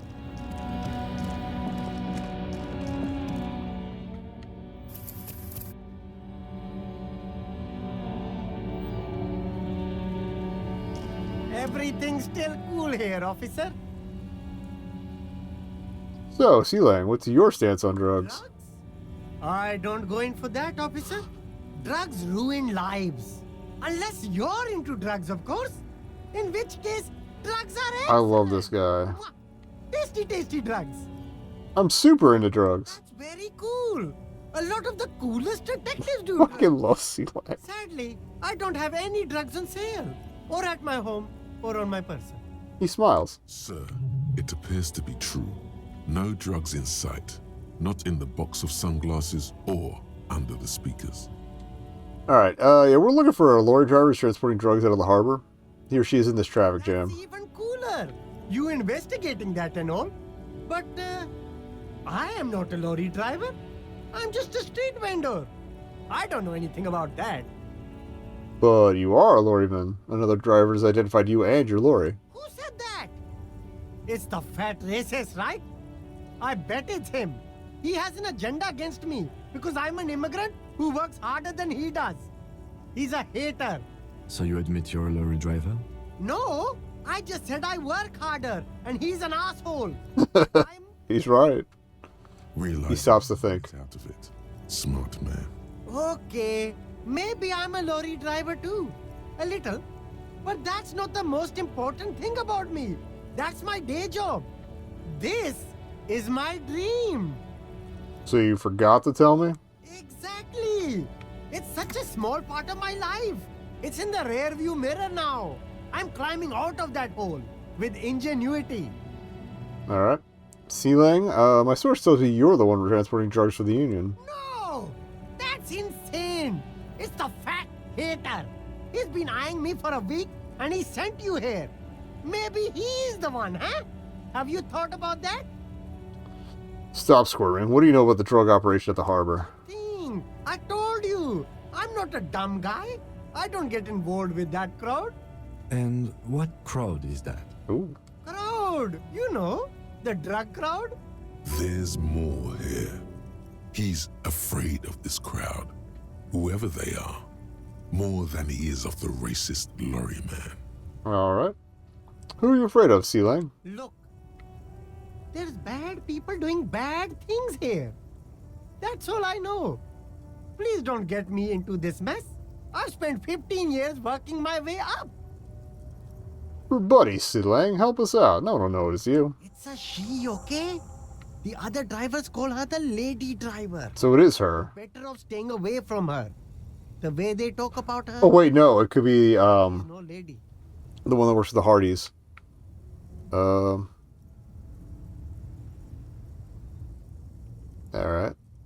Is the lady driver the old woman back there? Points to the pale driver. Dazed out? Strange? I don't know. Maybe. If she is, I haven't gone near her. I don't get involved. I told you. Who are these other drivers who talk? All of them. I don't know. I told you all I know. Are we cool now? I really want us to be cool now.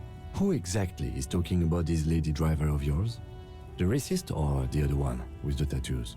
All of them. Even the ones who've left. Am I going to make another pass through them, I guess? I don't remember who has tattoos. Okay, we're cool now. All right. I scored. Let's cap this off with a purchase. You can walk away from here with funky sunglasses, detectives. Both of you. You deserve it. Alright. A crap shot. This one up. Oh, I want your money. Some corrupt. Are you trying to ask for a bribe? If so, you're not doing a very good job. Sorry, detective. Yeah, the main reason is that the entire incident is already forgotten. Yeah, I think we did it before where that came around, so.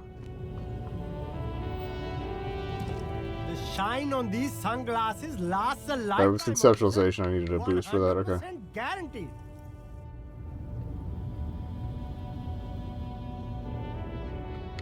Save after that chat. Oh, this was the speakers versus the sneakers, yeah.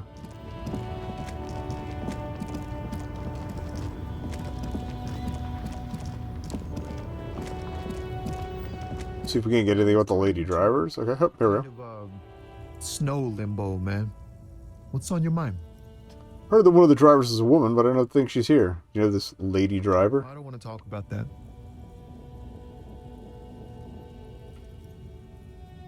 I don't mean to pry, but I need your help. She may be involved with the drug business. Man, I was hoping it isn't going to be her. All I can say is, she isn't around here anymore. She isn't some evil drug trafficker. And I don't know where she is. As she was conducting the drug trade, you said you didn't know. Now you're saying you do. I didn't, man. I told you I was hoping it's not her. He's correct. That she wouldn't be mixed up in it. Alright. Who is this person? What's her name? Thank God I don't know. People here call her the lady driver. She kept her name a secret. From me, too. Now I see why. Who was she to you? A friend? An acquaintance. I don't know. She was the only person in this damn jam I could talk to. She's someone I don't want to rat out to the law, okay? I think he's being frank about it. What does she look like? A youngish woman. Gruff, but in a cool way. What color hair? Blue and violet. Died. So that's nobody we've run into. It was violet when she got here. Blue before she went. Alright, when'd she leave? Damn, I don't want to... Please just let it go. Whatever she did, it can't be that bad. She's not a bad person. I know that much. We can't just let it go. It's part of a police investigation. That's how it always is with you, isn't it? All part of the investigation. The girl's troubled. If you hunt her down, she may not survive it. I can't have that on my conscience. It won't come to that. We won't pursue her on this. This is information only. I don't know. I feel like it might come to that. I don't believe you. You said she's troubled. How? She's got the darkness in her. That young person's darkness when you think it's all over. And you're looking for a way out. She shared this with you? Yes. Which is why I don't want to snitch on her. Alright. It's not snitching, it's just a few questions. It's snitching, man. I know what it is. I was told everyone's afraid of her. You're not? I heard the rumors. I saw the other drivers looking at me. We're also right on top of an ad, so I'll probably take a break as soon as we get through this. That she's had a violent life. But I wasn't afraid of her. More like for her. Did this violent life include drug trafficking? Alright, we'll pause there.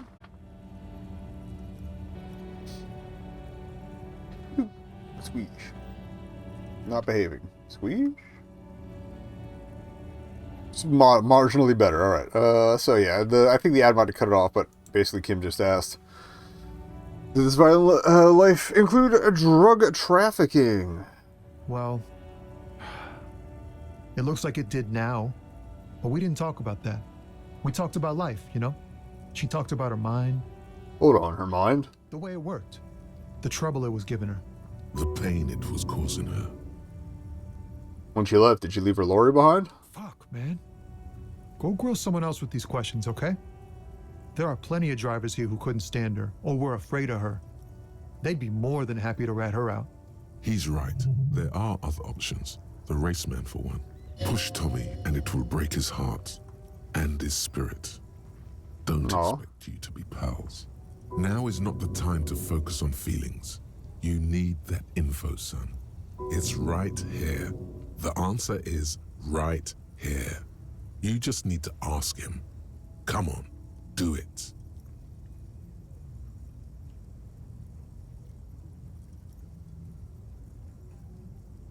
See if this helps at all. Put yourself in my shoes. I need this for another investigation too. It's important. I can't blow You're it. not gonna put a bullet in your head if you blow it, are you? Because she's on the edge, man. I wouldn't be so sure, Tommy. Christ. Alright. Well, we're probably not going to be buds anyway. We're playing asshole cop, so. She's a suspect, and I need you to tell me where she is, or I can't finish the investigation. I thought you were a different kind of cop. Something breaks in him as he stares into your eyes.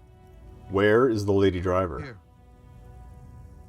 He takes a keyring from his pocket, then looks at it before giving it to you, in silence. The keys to a motor lorry.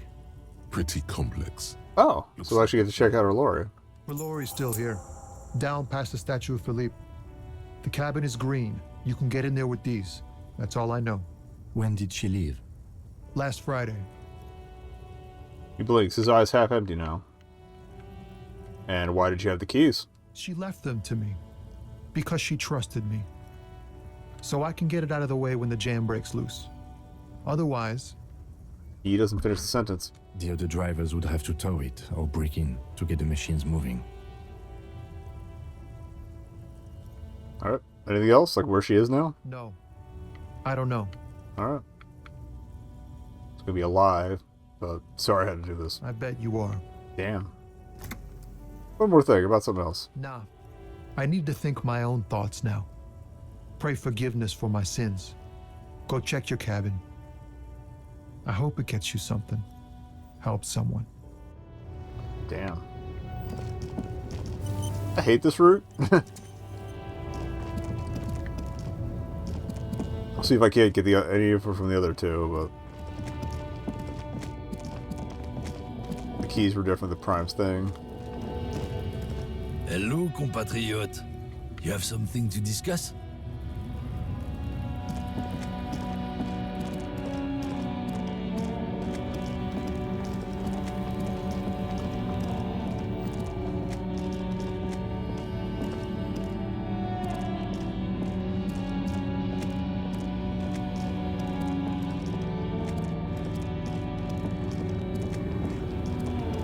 I just want to see if they had any other more commentary on her before I crack that open.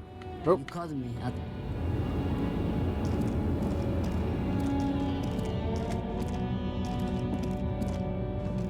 This screen found, A to Z, Contemporain, is parked in the shadow of the ruins looming overhead. It's seen better days. This is the one our men pointed to. Lieutenant peeks inside. Try to peek in the window. The glass on the side windows is tinted and covered with dust. You can barely make out the shape of the seat and two steering levers. Posters cover the small windows in the back. You can't make out what's on them. Try the handle. The door is locked. The handle looks shiny, like it's recently replaced.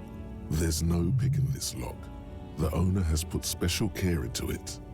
It's a recessed design. Unlock that bad boy. Key into the lock and turn. It makes a cracking sound. Then the door pops back a few centimeters. You can just open it. The smell of cigarettes and perfume welcomes you. The cabin inside is plastered with old movie posters. Actresses smile from the walls.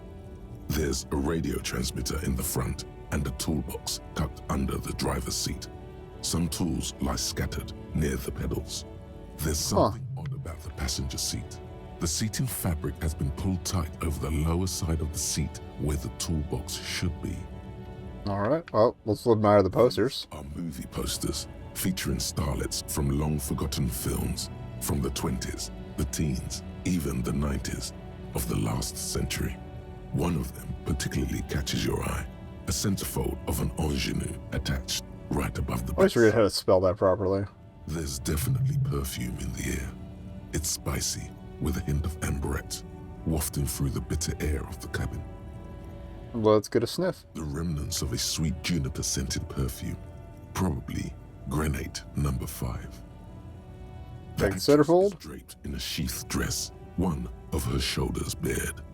The faded remains of an autograph run across the poster. She's looking past the camera. Wait, doesn't she? resembles someone you know. But you can't put your finger on whom exactly. Alright, no The posters. actresses and the rear actor all smile you a warm goodbye. A radio transmitter is attached to the dashboard and a toolbox sits under the driver's seat. Let's check that radio. Looks like the frequency dial is absent. It requires a key to work, but the key has been removed. Damn, that's clever. The missing lady driver. Or paranoid, or both. Strange. There are so many radio stations saved here. Must be over 100 at least. What about Speed Freaks FM? Is it one of the safe stations here? It's on 78.9. He stops, coughing awkwardly. What? I happen to have committed the frequency to memory. I have no problem admitting that. Why would anyone need so many radio stations? For contacting an entire fleet of lorrymen, for example. This is all shortwave, UW and UKV. Looks like we are dealing with an impressive organizational tool. The nerve center of a huge operation. With quite a range, too. A 20-kilometer radius at least. Perhaps extended by an attachable antenna that's not here right now. Is there anything we can do with the radio? Doesn't look like it. It's completely inoperable without a dial key. What else is here? Ghostly actresses and the rusty toolbox under the driver's seat and the oddly bulging seat cover. Check the pedals? Yourself under the steering wheel to get a better look. Seems like the few tools lying around here, a hammer, a pair of pliers, a rusty wrench, have been casually thrown there by the disorganized driver. But one odd detail does catch your eye. A piece of sandpaper has been glued to the throttle. That's gonna let wore down the boot. Why would anyone glue a piece of sandpaper to the gas pedal? Sandpaper? A novel technique. Must be to offer some extra grip to the driver's foot. Sandpaper would also rub off the pattern from the driver's right boot sole. Yes? He likes where this is going. Do the honors, he thinks. Connect it to yourself. One of the footprints of the crime scene had an aberration. One sole was smoother than the other. Which means that the missing lady driver was present at the lynching. Lieutenant's eyes light up behind his prescription lens.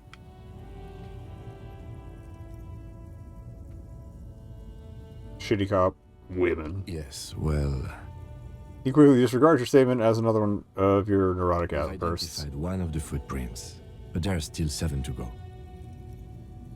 He writes something in his little blue notebook. Stars are still smiling from the walls, but he closed the rust. We definitely need to return sometime later. We didn't get enough. I just wanted to save before we dig more in there. It's been a minute. A lorry abandoned. The smell of there's something odd about the passenger seat. Passenger seat. Voila. A stack of neatly folded papers has been stashed behind the seating fabric. You see 3 maps depicting a large metropolitan area. It's Revachol.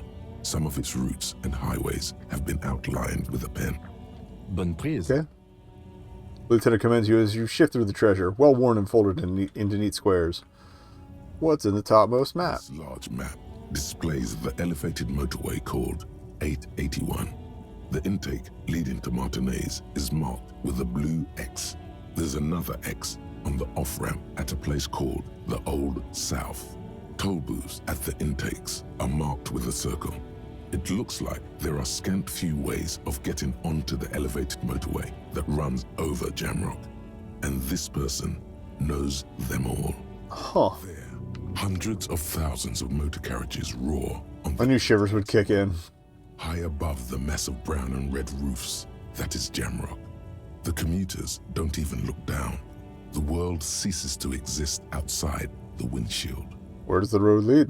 To Coulon, through the middle-income neighborhoods there, by the river, and then to Stella Maris and La Delta for work, while the men and women of Jamrock scuttle to their fates below the road. Map number 2. This municipal map from the 30s displays a complex system of storm sewers underneath a sub-district called the Pox, old military hospital, right adjacent to the 41st precinct. Wind rips through. I think the pox came up in a different Shivers thought last playthrough. Just a ruin under an overgrown park. Beneath the hospital, great sewer tunnels hum and vibrate with life of their own. What's that sound? The rattle of motor carriages and lorries driving through long... That sounded me banging the mic with my fat hand. ...lit by gaslights. Alright. Map number 3. The final map displays a labyrinth of service tunnels left over from the construction of Motorway 881. A few routes have been marked with a pen, where the tunnels and sewers surface near the eminent domain and a traffic island in central Jamrock by the lake. These service tunnels were probably used during the construction of the foundation beneath the motorway. Despite the cold, figures move about cloaked in shadow, their breath escaping in white clouds that fade into the darkness. Wherever you look, the night gives cover to her messengers. Where are they going? They travel from eminent domain to perdition and onto the main, over the River Esperance, on Route 881 to the Old South. The exit ramp is supposed to be shut down, but there's much activity. The road spreads like the tentacles of a great octopus.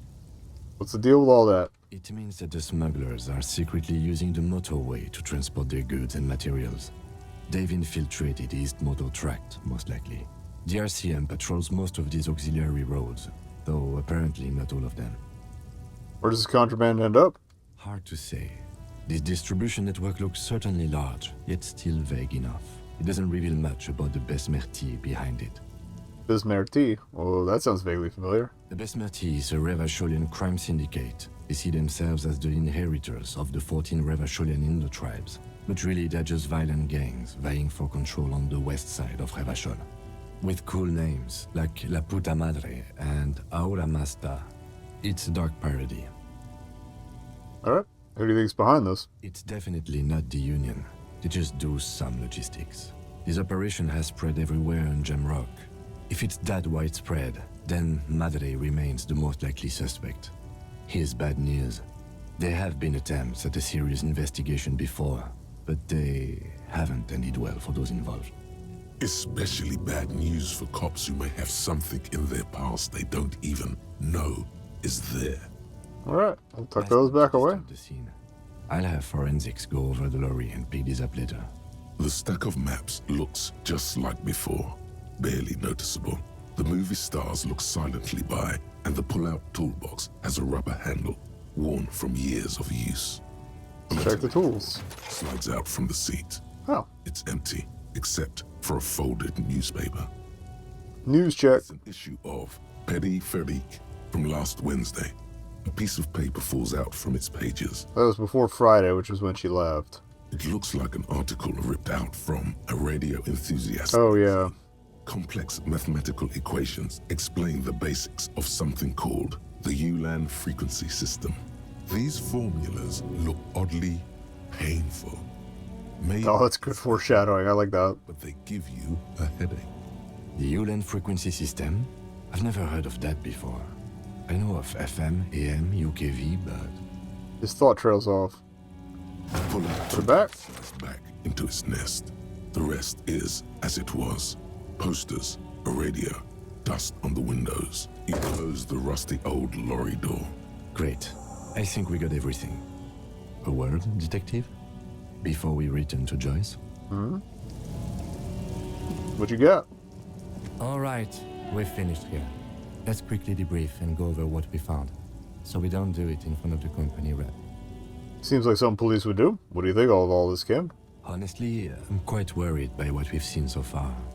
The evidence seems to point to a rather extensive and well-organized operation. I'm especially intrigued by that radio transmitter, particularly the sheer number of stations it can connect. Looks like this alleged drug trade casts a wide net.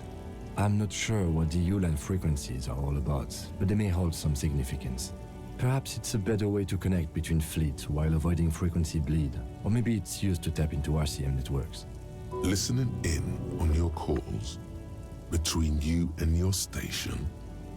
Oh. Also good foreshadowing. Oh, and the maps we found. They reveal the geographical extent of the operation. Looks like they've used abandoned tunnels and access roads to stay hidden. This is useful info. What about the movie posters? How do they factor into all this? Elegant as they are, I don't think they are relevant to the drug trade. Don't be fooled. Desire always plays a role. A lot of women there, especially for a lady driver's cabin. Yes, well... Unimportant. How do you think it's connected to the Union? We didn't find anything conclusive linking them to the smuggling operation. But somehow... Okay, so... would be a he's kind of pointing me to talk to Everett anyway. Right under his nose. My suggestion is, we use it against the Union in any way we can, to our own ends. It's a slippery hill, but we just might be able to pin them down, indirectly, down the road. In short, this is a future angle. Possibly a good one. Will the RCM open an investigation into this? We should return to the murder case. See what Joyce tells us about the lynching. When we are done for the day, I call my station and suggest our narcotics department look into it. There are more than enough grounds to start an official investigation, sometime later when we are done here. We do not want to get caught in that. He stops to think. What are you thinking? The fact that one hasn't started already gives me pause. An investigation, I mean. Especially if the Madrid grouping is involved, and I can't imagine they aren't. It's certainly worrisome. Corruption? All the same, I don't like the idea of internal affairs descending on the matter. That won't help anyone either. Over. Debrief over? Debrief over. After you.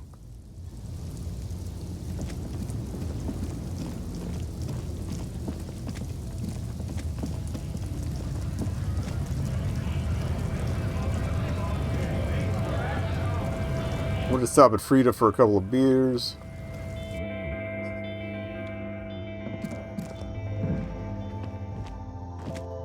A colorful... Again, I'm obliged to inform you that both alcohol and cigarettes damage your health. Here you go, mister. Here you go, mister. I should be able to find 33 cents by the end of the day. We got some postcards we could sell if it really comes to it. But...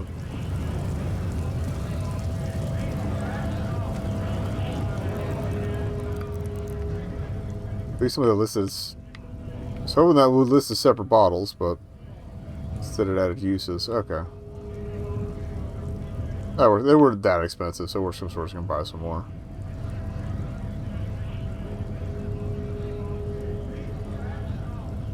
But I want those to give to the guy who lost his apartment keys. So definitely save after that investigation.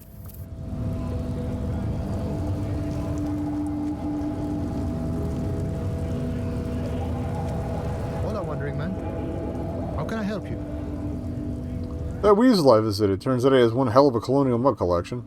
Yeah, the janitor who gave me the key to his apartment said the guy's a bit of an asshole.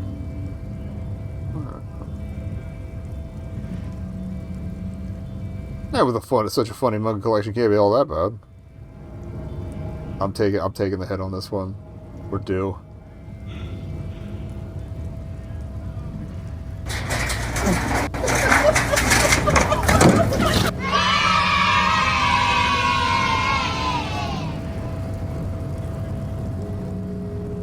Add it to the stack. All right. Despair creeps into you, getting fat on your weakness. You're still coming up with sentences. That's a step up from total annihilation, right? I don't dispute that you have been charged with protecting the people of a particularly challenging district. But poverty does not make one. Ooh, that's a good message. Poverty is just poverty. Nothing you can say would make you feel any better now. All right. Cop gives up the... Drop it back in. We'll drug up before that chat.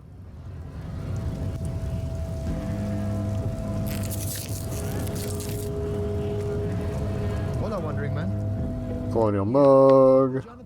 20 mug collection. Anyway, like I said before, boss man said that Weasel's not a friendly boy. He touches his beret. Thanks for helping out. Alright. Kudo told me you were supposed to know about the armor. The little boy had the good on his promise. His promise? To get me into trouble. To sick the pigs on me. Pardon the choice of words. Not mine. What happened? I was asked to look into that armor situation. Official Union probe, you know. Track it down, see who took it. Did you? At first I thought, why not? Maybe the pieces can feed the strike. Buy us a few more days under the sun, you know? So I went to this boy. He said he'll make me his prison bitch. I forgot about this. Everywhere. The cop's in his pocket and he's the king of Jamrock. Serves me right for doing menial footwork. I dropped that probe right then and there, and it still got me into trouble. One bad move is all it takes. So, can he use us to what? Scare you? It's a minor nuisance. It's all good. He contemplates taking a swig from his flask. He thinks, not yet. Better to get this business out of the way. Sweeter then. Alright, probe into the armor. What'd you learn? I learned that people don't want to talk to a drunk union man about some armor. What else? Not much. Technical stuff mostly. That was the interesting part. What sort of technical stuff? I did some research into this armadura. Let's say I have friends at the library. Sounds like a euphemism. Science, just how it comes off. How does it come off? In parts. 4 in total. The helmet was the first to go. The kid says he tore it off and kicked it into the sea. I believe him. The boots were still on the guy last I saw. Too hard to remove. So, as I count, there are 2 parts missing. The gauntlets and the cuirass. This is where I left off. Too much hassle. More like a job for some militia. Hold up, 4 pieces? Helmet, cuirass, gauntlets, boots? What about the leggings? Oh, they're just gone. They don't exist anymore, if they ever did at all. Forget about them. I did. I'm ambitious. I'm going to find all of it. The pieces. All of it?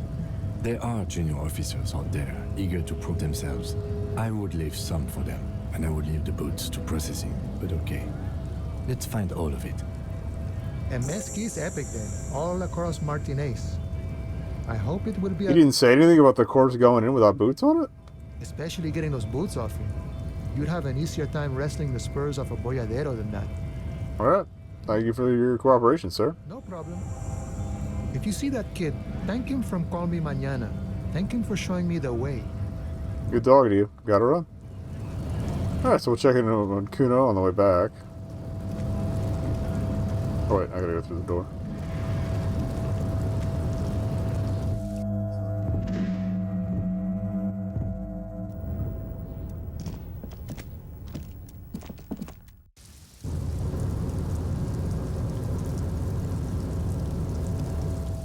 I doubt we got the stat up that we needed to for this, but... The file cabinet no. stands steady as ever. Volition, alright. Unlocked the drawer slide.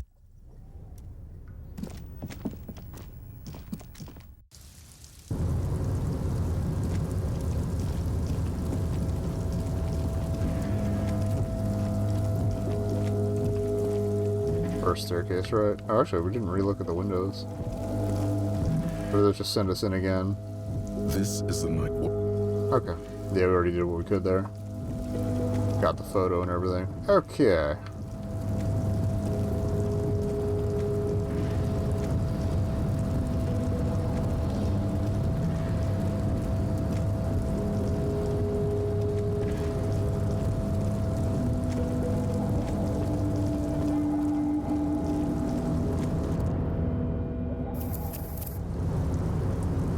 Check it with Leo, I guess?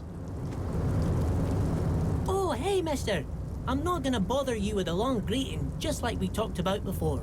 I know you're probably a busy man being an important police officer and all, and personally, I think the more people keeping the peace, the better. Okay. Nothing new to talk about.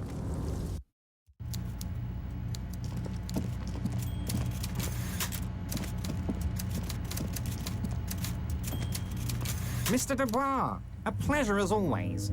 You don't have to sit down this time, since you've already sat on that chair. Just finished investigating local drug trade. Ah, yes. Your side investigation. Thank you. You've got some spirit clearing up phony drug accusations alongside this murder. I'll talk to the mayor and see if I can get you the key to the city, Harry. Now let's talk real business.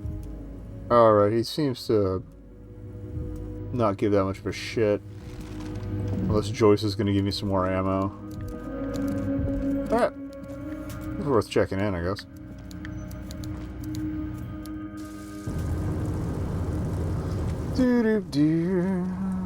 What's my XP at? Oh, 15. Okay, we've been learning stuff, but we haven't really been like pushing any quests, so. I want to go down. I definitely haven't boosted my rhetoric at all.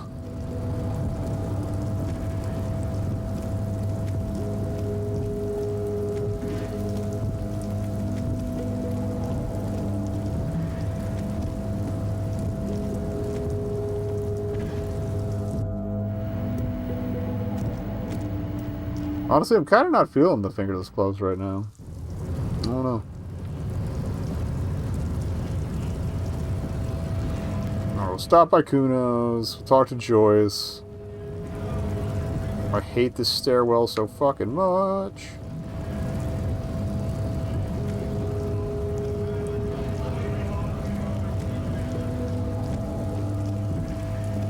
Also, we have Terra. I forgot I could drop that off to make up the gap on the 20 if I need it. We don't get the shed. Machine stand. Your bottles clunk into the machine. Not as much as I thought, but we'll probably see some more green bubbles on the other side if we don't. There's cash to find too. We'll be fine.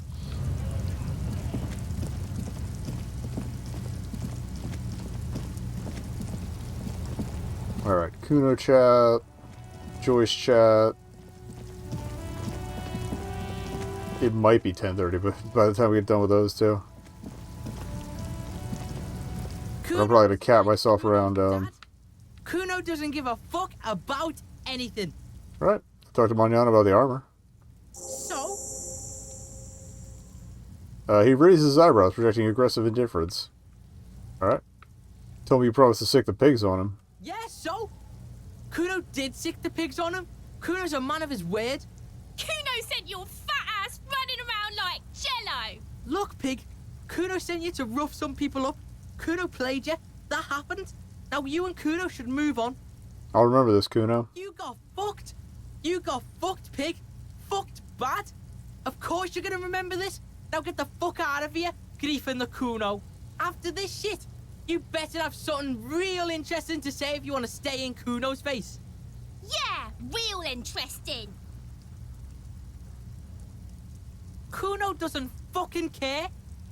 Alright, that thread's followed up on.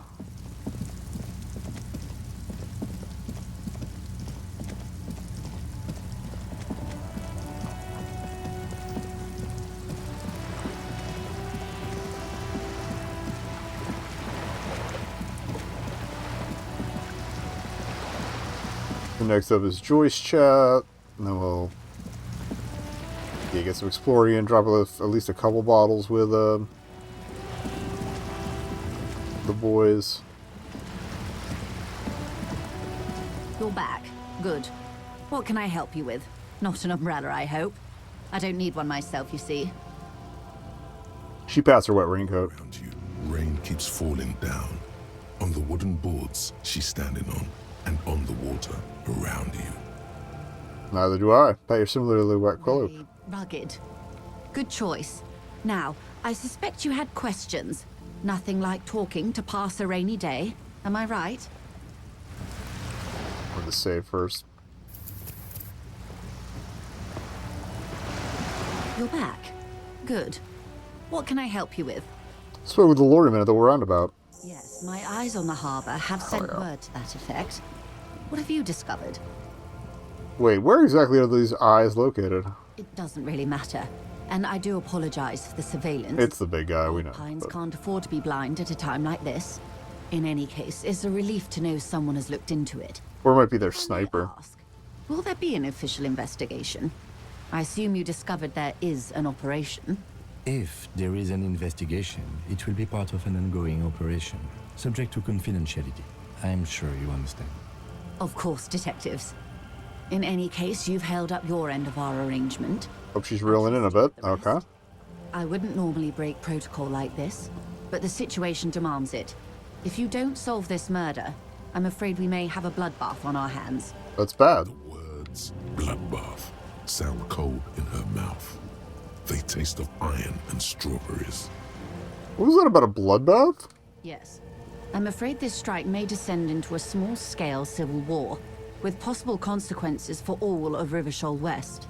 Since you are sharing now, this is also the RCM's worst-case scenario. Then we're on the same page, as grim as it may be. Tell me again, how are the lynching and the strike connected? I have an indirect role to play, I'm sad to say. My employer experienced a momentary lapse of faith in me. Okay, so I forgot she passed the buck on this one. Contractor as an insurance measure. They called it my security detail. Momentary lapse of faith? They were dispatched after I relayed the union's initial offer. Every worker... A member of the board. I tried to convince my employer it was simply a piece of rhetoric or a joke.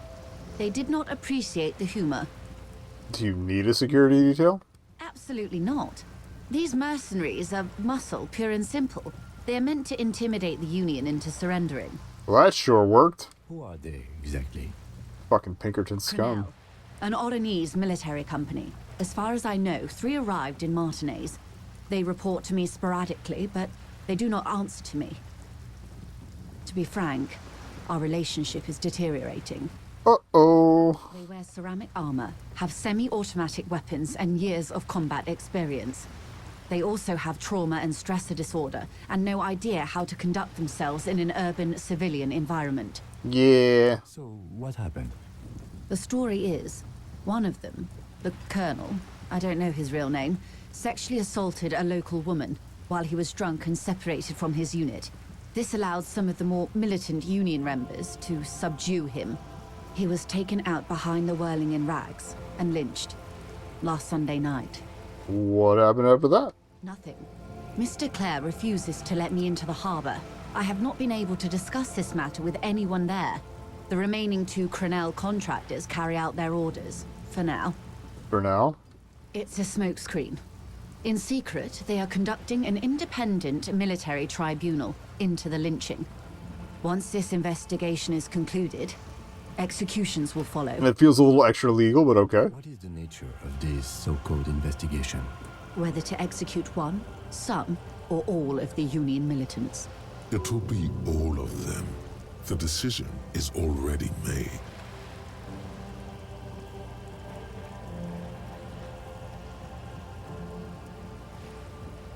Boy, oh boy, is that not good? It's not good. No. My only hope is that you provide a single concrete suspect before the mercenaries indiscriminately pick theirs. Simply put, She grabs hold of the mainsail. if you don't pin this on someone good and do it fast, they will identify and execute everyone present at the lynching. This in turn will force the Union to respond. The Debarders have over 2,000 men. It will be 1,000 to 1. Have you ever seen a Hornet invade a beehive, Lieutenant? It's not pretty. These men work in tandem using semi and fully automatic firearms. Their armor is virtually impenetrable to muzzle-loaded weapons, even yours. Most Union workers don't have guns at all. The muzzle loaders need to be reloaded after every 1 or 2 shots.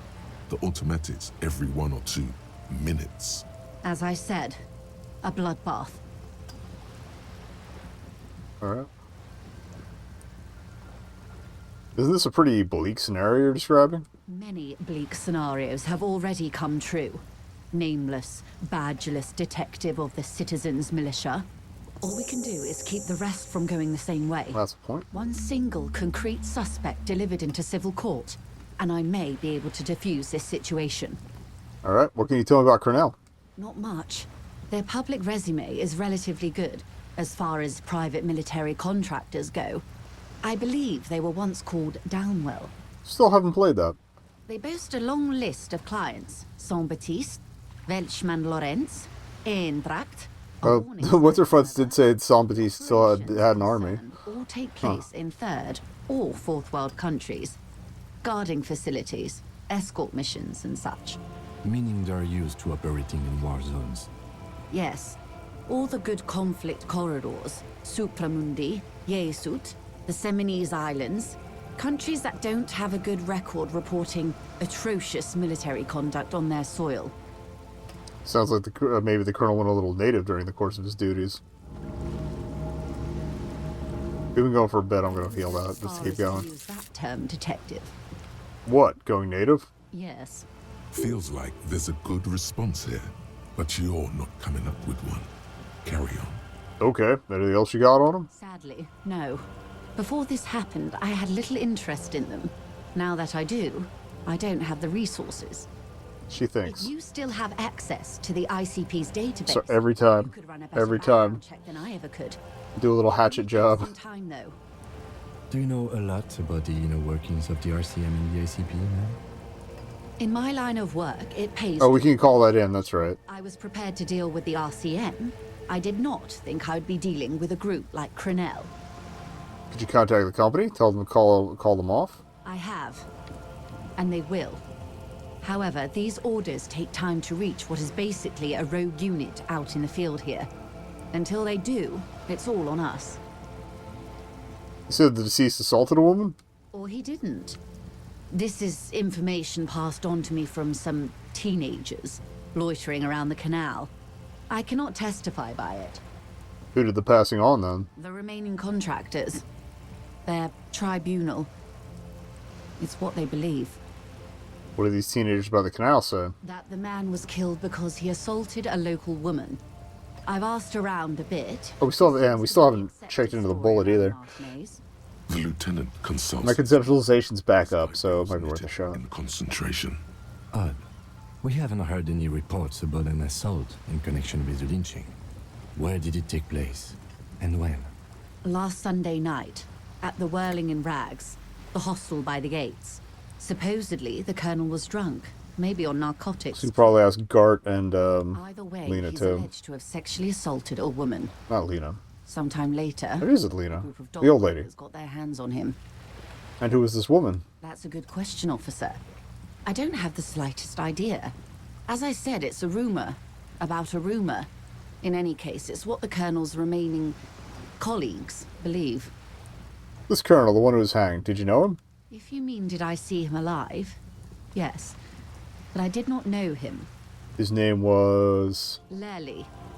His service name. A nom de guerre, most likely. He wouldn't divulge his full name. Only one of them did. A bad sign if there ever was one. Alright. Tell me about the others first. Actually, no, let me follow up on Lely first. He was 40. Nationality or how old? Hard to say which. He had a combat injury on his lower jaw. It made it difficult to estimate his age or gauge his facial expressions. Indeed. This matches the dental reconstruction we saw on the body. What else? Nationality? Accent? He was, Occidental, I think. Light brown hair, a mixed accent, Oranese, or Messinian, maybe. His injury gave him an accent all his own. And that seems to corroborate the ethnicity we gave. Lieutenant is pedantically happy about it. Where are the remaining two marks now? They've gone to ground, as it were. I don't recommend seeking them out. For one, they're almost certainly armed to the teeth. They don't have the same respect for the Revachol citizens' militia as I do. To put it bluntly, they think you're vigilantes. Ghetto savages. It will not be a fruitful meeting. They just need someone to put the fear of Revachol into their hearts.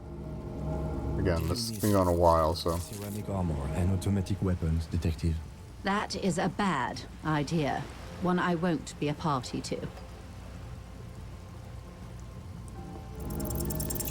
Seriously? Run out of juice. You have no idea. There's something wrong with your brain. Luckily, the lieutenant still has his. Ma'am, with all due respect, I've been around Martinez, and there's a giant hulk of a man in ill-fitting clothes at the harbor gates. Mr. Right to Work. His heart really isn't in it. Not a terribly good actor, that one. Still. And the other must be in one of the four-story buildings overlooking the roundabout. He or she was reporting back to you while... Okay, it was their sniper. Lorry drivers. That would afford a good vantage point. Still, I hope you heed my advice. There's no need to kick the hornet's nest. How much time do we have? Until the executions start? Truthfully, I don't know. It depends on their progress identifying the members of the lynch mob, and their impatience. They don't report their progress to you? Not on this matter. I'm afraid they consider this a personal initiative. There's a brief silence. Seagulls squawk over the bay. It's a matter of days, not weeks. That's enough for now. I am sorry to have been the bearer of bad news. If there is anything else I can help you with, please ask. That's all for now. I'm gonna go get more magnesium. And or drop some points and stuff. Composure, we should be alright. Maybe I'll start that magnesium-based life form, unless there's another thought I really wanted. Finger pistols I kind of want.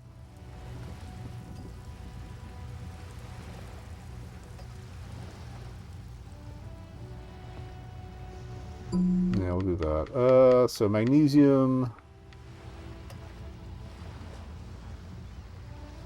Our shivers is still high enough, they'll probably still get hits from it, so.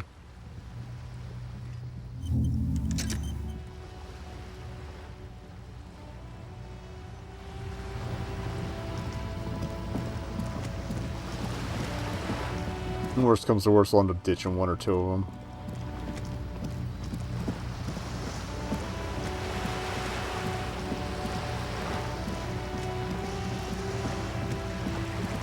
I didn't expect my morale to get kicked around that much. I just want to get myself an honorific officer down. Or honorable, not honorific. Honorific's a noun. Yeah. A noun for an adjective. Anyway.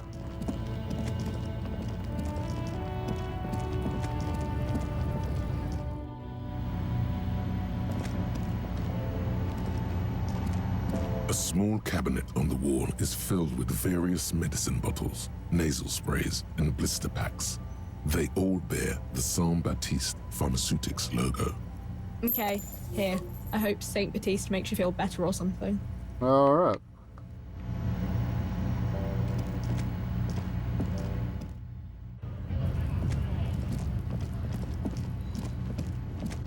Little top up now.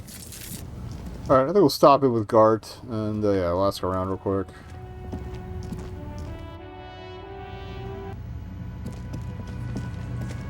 Oh, he's here. Hi, gendarme.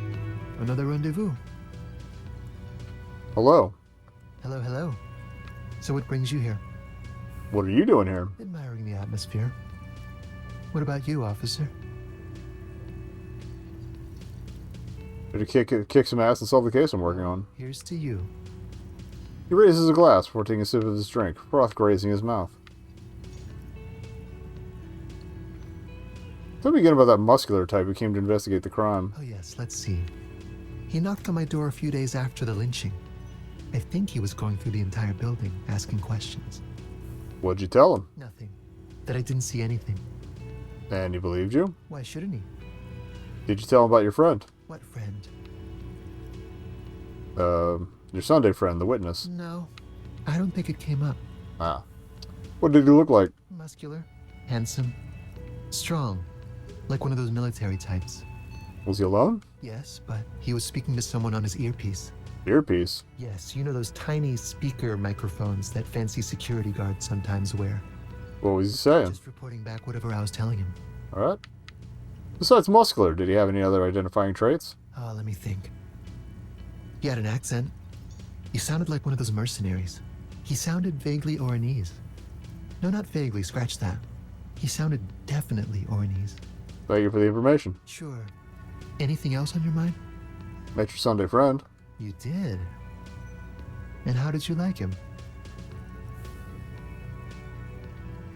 I didn't. He's a government official. I don't trust governments. Oh. Let's go with the magical one. You were right, he was magical. Magically bureaucratic. I told you, he can be very useful. I guess that's the charm of powerful people. Who is he? A visitor from the first world. He's not like you and me, gendarme. He can always return. Return where? To his opportunities in Occident, sur la clé. Still, his coming and going brings some life to the village. Or is it just money? I don't know. What are you two? Friends, I told you. Sunday friends. Friends who like to get together from time to time. What does it mean, a Sunday friend? That he won't be there when times get tough, I guess. Is that even a friend? It is. On Sundays. Why was he staying at your place in the middle of the night? He has keys. And he likes the view. I love that answer. To the sea, I mean. Alright. Alright. I don't want to talk about other people. I want to talk about you. What about you? What about me, gendarme? Alright. Here goes. Could he be a member of the homosexual underground? Love the term. Yes, this man is definitely one of the homos. I've seen them homos with my own eyes. Thanks, physical instrument. Sexual thing seems interesting. Ask around. Become involved. Are you part of the homosexual underground? The homosexual underground? Smoker sits up immediately, his eyes wide with amused surprise. A honeyed smile lingers on his lips. Yes, I am, officer. Why? Do you want to investigate? Yes, I want to hear more about this homosexual underground you're part of. Oh, it's a pleasure group. A sub rosa pleasure group congregating in cellars under the cover of night. Saturday night. Sometimes even Friday night. What about Thursday night? Or Thursday night. Sometimes the congregating doesn't even end. It carries on into our daily life. He lowers his voice conspiratorially and looks around. But why do you convene? What do you do? Oh, we're ambitious. We want to destroy the last vestiges of meaning, the last things people in Rebishol have to hold on to, the true symbols of security. The meaning of man and woman, mother and father, their marriage. Everything will be constantly shifting and moving under our rule. The future will belong to a circus of identities just spinning around, surreal and unreal. You won't even know who you are anymore. But I like knowing who I am. Do you also like the razzle-dazzle of gold? Do you like parties and discos and having fun under the vibrant lights of Saturday night? Because instead of the traditional family unit, we're going to have all this razzmatazz. And mysteries, of course, too. Mysteries of sexual nature, very esoteric.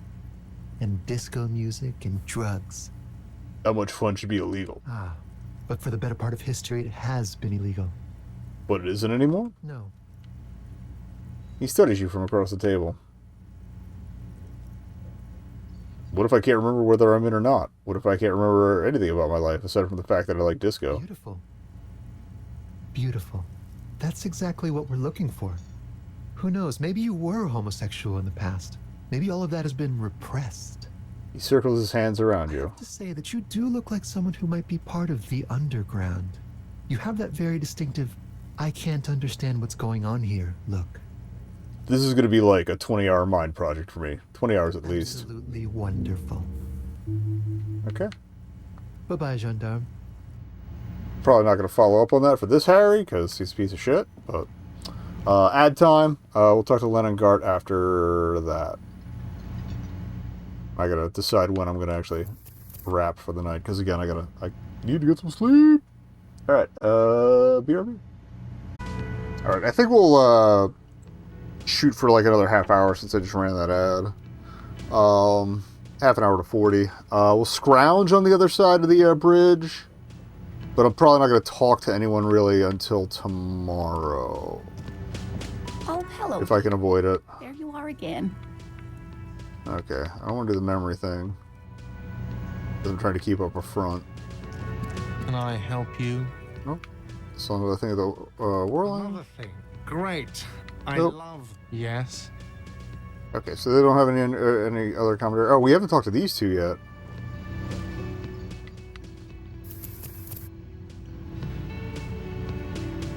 I forget if they were here yesterday, but... You look like shit. Your ruffled face reflects the man's sunglasses. And I don't mean that as a metaphor. You look like shit, asshole. Wow. You seem stable and in control. Allow me to say, alcohol really seems to have had a positive effect on you. Now, what do you want? His tone is impatient. Okay, so this guy is cool. He stands there like a statue, an angry statue, and he does not like you. Kim, who is this guy? I'm not getting involved in this. It's not my style, he thinks, glancing at the man in sunglasses and the woman beside him. Oh boy, they're mad at him. No wonder. He just doesn't recognize them. Alright, let's roll it. You know what it is. It's like the two of you. I forget if I ever succeeded this one, last one. Tell the truth. Do you know me from somewhere? Oh, I definitely know you from somewhere. Another life. From where? Another life? Yes, from another life. A different life. Maybe the life of a police officer belonging to the ranks of the... He pauses. To what station do you think you would belong in this alternate and totally fictional reality? 41st? Okay. That's plausible. That's entirely plausible. Now we're really getting somewhere. He gives you a long, meaningful look and adds, Somewhere good. Alright. Let's talk more about that hypothetical Station 41 you mentioned. Okay. I don't know why it skipped there. Hypothetical Station 4... the hypothetical 41, yeah, let's fantasize about that. He blinks aggressively. I'm not busy. You're not busy. Let's just play around. Alright. Whoa, so what would our relationship be in this alternate universe? Let's be crazy. Let's say you and I are partners. How's that for a thought experiment? You seem like a bit of a drag. No offense, but I could do better. None taken, my friend. None taken. Let's be honest. There's been some purely fictional talk in our imaginary station in regards of who'd even be worthy of your partnership. And the conclusion is that a man with your caliber should form his own one-man policing unit. Anyone else would just slow you down. Do you have a crime to solve? Oh, no. You see, I enjoy watching other better cops solve crimes. And let me tell you, it's been quite a privilege seeing you work. This isn't helping. She says, shaking her head and looking at the man with sunglasses disapprovingly. Who else is in our imaginary police station? You're not going to believe this, but police officers. Fucking Yes, asshole. sir. Solving crimes, locking up bad guys, and get this, and not getting that drink on at 2 o'clock. So it's 10 o'clock. Just It's some fine. regular boring motherfuckers in suits and uniforms. Nothing spectacularly extravagant like you, the far-out son of Lung. Who's the far-out son of Lung? Oh, it's you eccentric genius. I mean, with your unorthodox approach to police work, it has to be you. Want to tell me more about him? Or her? Not even a little bit. It's an urban myth about an officer who is so far undercover he can't remember who he is. As I said, just an urban myth. You are not the son of Lang. Well, I can't imagine it anymore. Neither can I, partner. Neither can I. His gray eyes suddenly flash above the glass frames. They feel sad. Got some questions for you. I'm a cop. About what? You don't look like a cop. You know what you look like? Like a megastar? Yes, a superstar cop. Of course. This again. Now will you answer some questions for me? Don't you have to? No, he doesn't. If I wasn't clinically depressed, I'd burst out laughing. But I'm gonna go with no right now.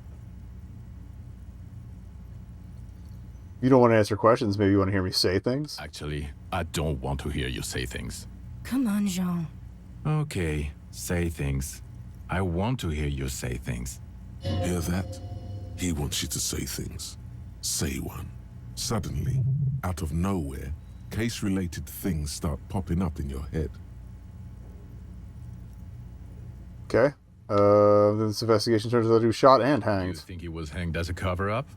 To hide the shooting? Basically, yes. Okay, well, He corrects his blonde wig. His hair. He corrects his hair. Hey, why am I telling you this? I don't know. Why are you? Gives you an odd look. You know what? It must be because he's buff. He looks like he works out, like he's got the devil on his back. Oh my god, there's more. You want something more? What is it? Talk about the hangman again. Let's do the old thing over again. We're not. You think he was hanged as a cover-up? Okay. I don't know. Oh my Same loop, god, okay. there's more. See you around. Watch out for yourself, loser. That voice, so very familiar. Did you hear it when calling to your station and Oh yeah, I wanted to see if there's more stuff to call in now too. Wait, your voice. I recognize it. Oh really? I wonder where. I lost my badge recently. When I called in to report a missing, you were there.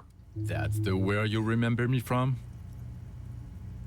Yes, I haven't seen you before. Okay then. It's probably a coincidence.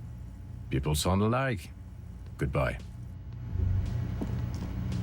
Okay, the man with the sunglasses and his hypothetical Station 41. Weird, right? I guess it was kind of weird, yeah. There's something missing here. Something you can't put our finger on. You know what? Just ask him. I know it sounds crazy, and you'll probably get laughed at. But still. I was thinking the same thing. I should just ask him if we're from the same station. Yes, just cross it off the list. It's probably not true, though. Again?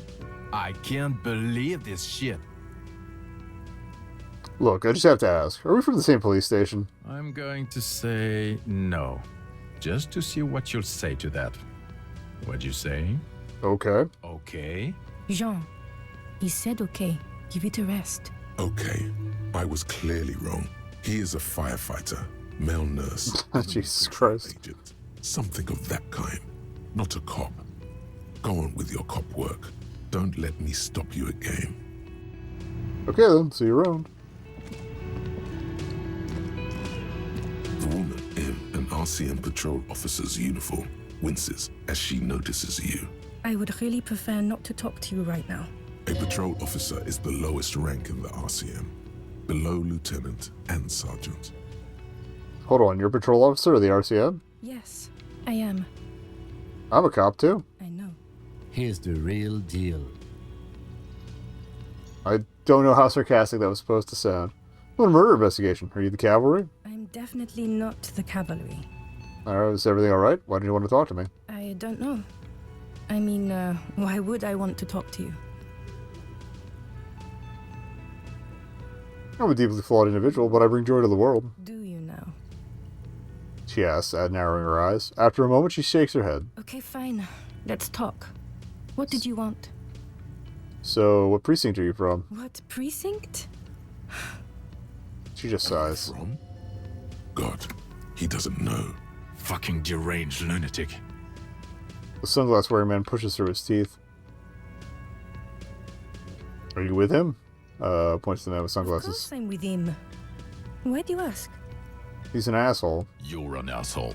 You know what? Maybe we're both assholes. Please, let's not turn this into another exchange, okay? Alright. You're the police, right? Cool, so am I. I don't know what to say. Don't say anything, Judith. Wait, is he police? Me? No. I'm just a man with sunglasses. I like wearing sunglasses inside. Sunglasses and a fucking wig. What are you, the police, doing here? I'm just looking out for... No one. I'm just a man with sunglasses. And you are? A policewoman? Yes, a policewoman who just wants to do her job. That's all. She says quietly and looks away. Something about the man with sunglasses and you. The energy between you two is making her uncomfortable. Look, something's really bugging me. Are we or are we not from the same police station? Damn it, you leave her alone. Keep your weird bullshit to yourself and be professional for once, for fuck's sake. Can I actually help you with something? She looks at you apologetically. Yes, of course. Preposterous. I mean, you would remember if they were, right? Who forgets their squad mates? That's not possible. Well, I think we're done here for now. Alright.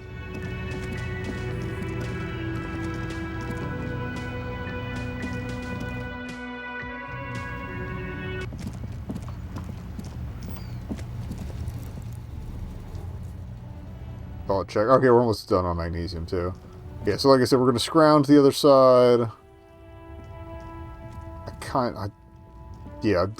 I know story time with What's His Fuzz is going to take a while, so I might hold off on that for now.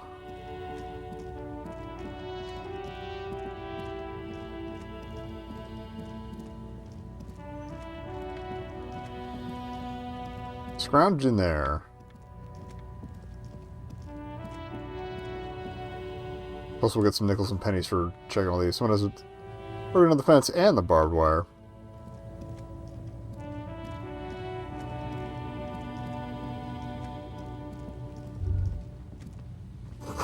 When is crowded with the 4-story buildings around this yard? Glory says the graffito to the ghost of us.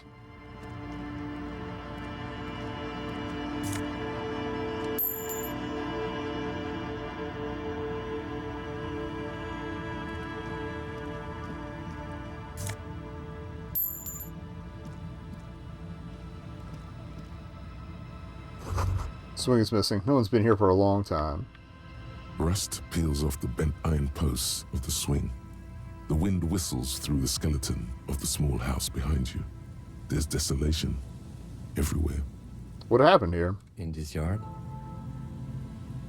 Lieutenant looks at the small building. A flock of gray swallows takes off in the distance. Someone thought they could have a summer house in a block obscure. For cheap. It didn't work out. They abandoned it about a decade ago. Wait, what's a block obscure? A black block. A part of the city left unrenovated after the war. Or one that has fallen to gang violence. Or has become inhospitable in some other way. So this part of the coast is a block obscure? Practically, it's not an official term in any way, but look around. No sewage, broken power lines, crime, drunks. Life is tough in the blocks. It's no place to build a summer house. Maybe they left something useful behind? Yes. For you to pick up as part of the Jamrock shuffle. He gives you a weary smile. It's not meant as nagging. Just an observation. We should move. I don't think we will solve the murder with forays into the urban hinterland. At least in this phase of the investigation.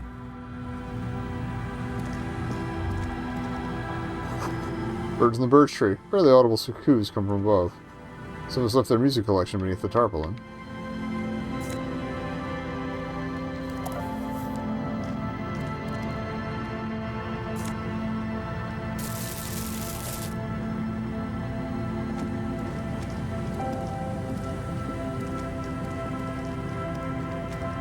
Do I not have to do the tape winding quest that way? Or is the wound tape a different tape? I forget.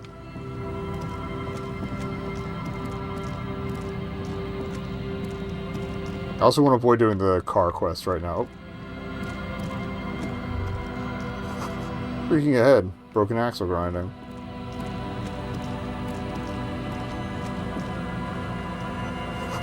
This boat tucked away underneath the tarpaulin cover.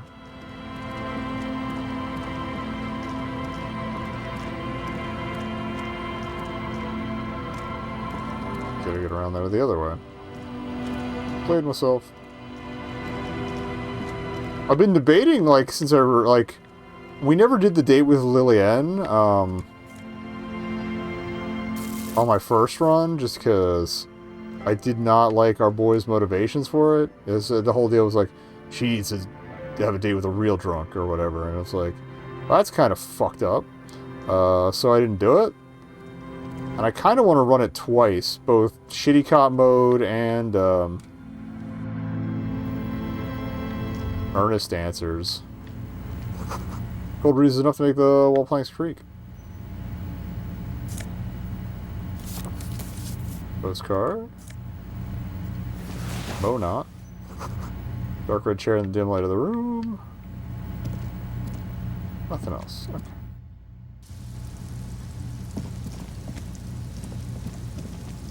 So yeah, we might end up doing that whenever we get around to the date option coming up. Sun's life in the north. Washboard scrubs filth from fabric. That's the washroom we can get the shed from.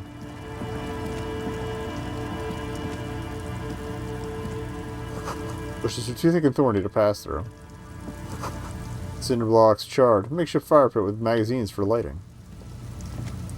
This is another bench we can't use. The worn and beaten wooden planks that's an observable one. Do not look overly comforting. We can sit on benches after we've solved the murder. Let's go. You can revisit the bench. Okay, it's a time killer bench. I might swing there after I drop them off for the night next time. Because again, I had a sneaking submission. There might be a achievement for trying all the sittable benches, but white curtains have been drawn shut.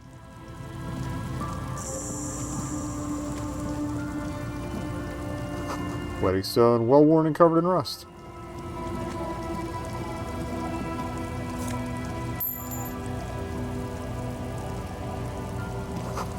Construction material. Whoever planned to build this house left in a hurry. Oh. Pry bar.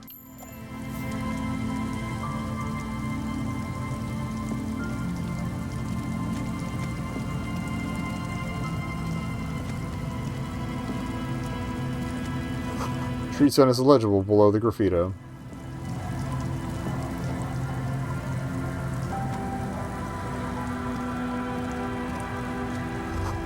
Can't see into the house from this angle. Inside you hear the cozy sound of some kind of heater sputtering. Lock type. Okay.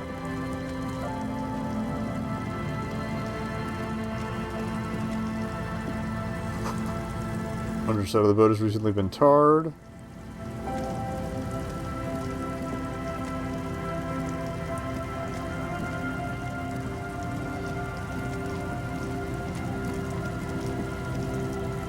I could have sworn we could get into that yard, but the gate. No, that would make sense, wouldn't it? She just covered linens, dried tulips on a bed. Okay. Check the bench, can't use it.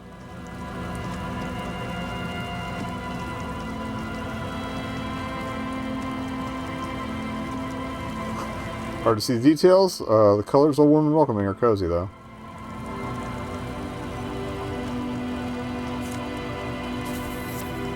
Primer for small kids. Flower trough with nothing really grows. Maybe in spring.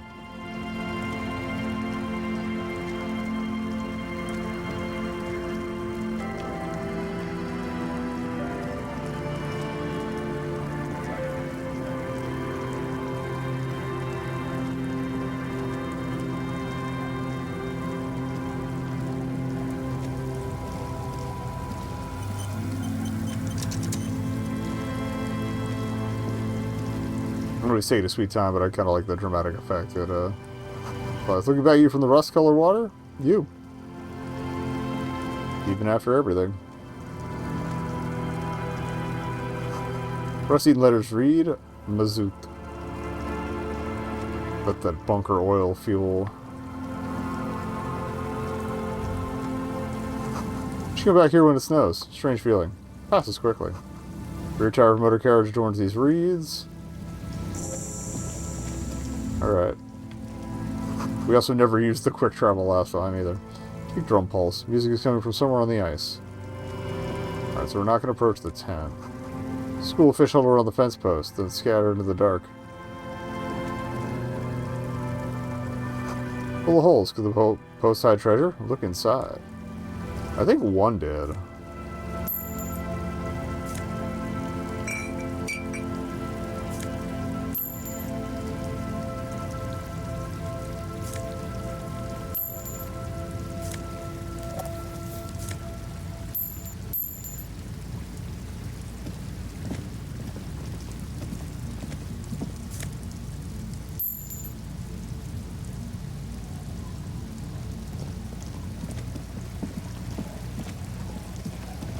That and the rave crew is going to be its own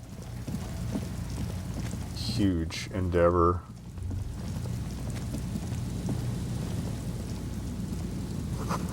There's dusty pews in the shadows. Many seem to be missing. Feel the shadow of a very large building fall on you. Yeah, no shit. Altar shrouded in the dark, or something like that. It's too dark to tell.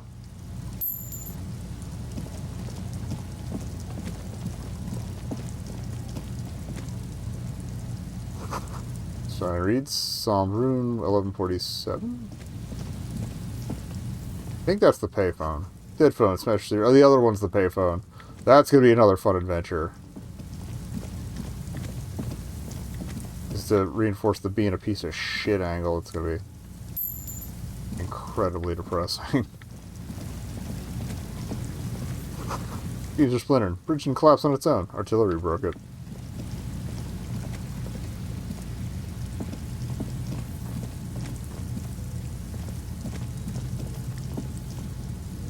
That's the pipe, but we can't do anything with it yet.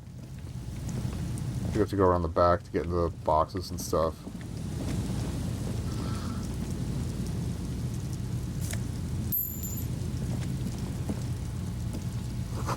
No boat in the boathouse today? Oversized superstar sunglasses, that's tempting. What do those give me?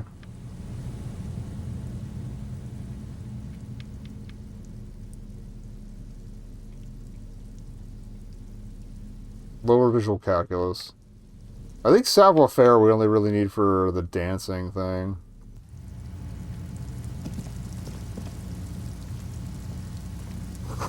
Woodhouse is shoddily constructed. A strong breeze might blow it over.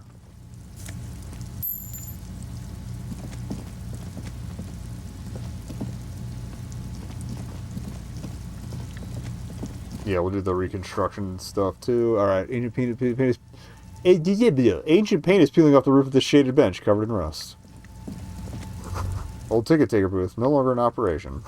People paid money to park here? No one would ever pay now. Sign says, Entrée interdite.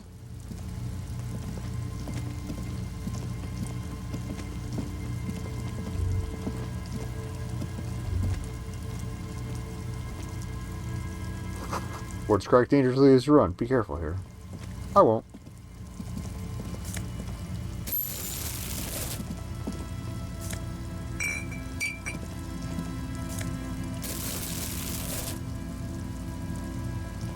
Yeah, I don't want to. I also don't want to interact with the body yet either, because that's its whole own story bit as well. The door's not only barred shut, it is inaccessible.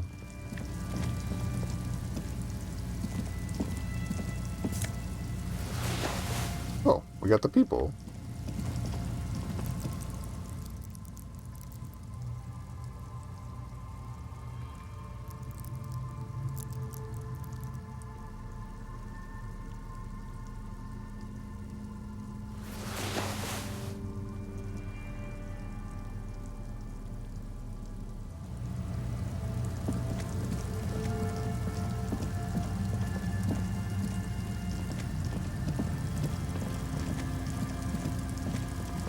Alright, so we gotta do the big board next time. The mural, whatever. Yeah, that's what it's called. Mural. Talk to Gary and Morel. Good green dot, but not talk to them. Tiny cages, carefully constructed. These soggy logs smell of ignition fluid. Still, they won't light up.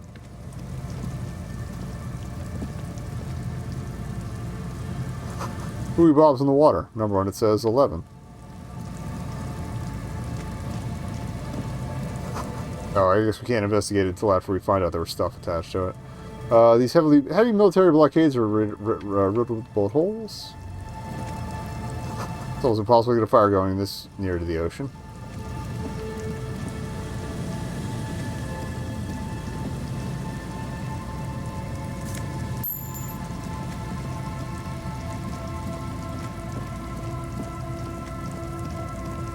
Let's find our way up there. Earth ramp, okay. Bars cover these long dusty windows.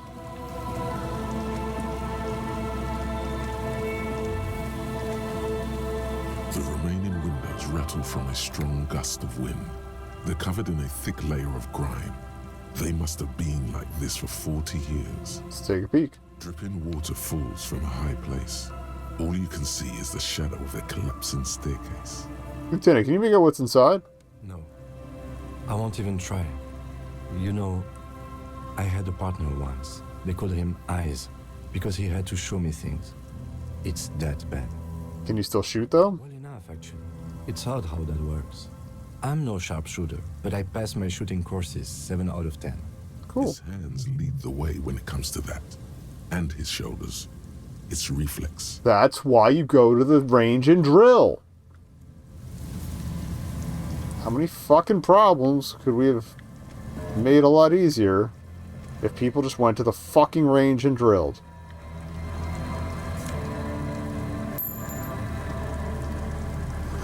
Oh, the power box charges up nothing now. It's empty.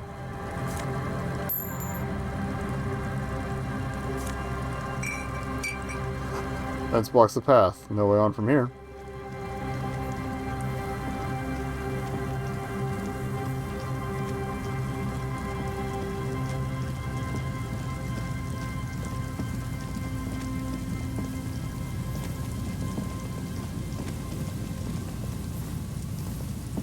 Someone has left an unidentifiable article of clothing on this rail. Oh, that's right. We can get it washed. I'll grab it. Really bad.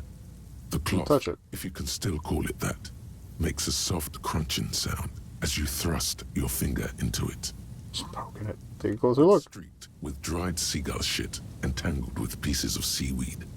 A dangling arm suggests that there might be a jacket beneath the crust of filth. Please tell me you're not taking that with you. Might be a clue. A clue? You think our suspect is a seagull who's been defecating on unsuspecting jacket? Could have been multiple seagulls. You should still take it.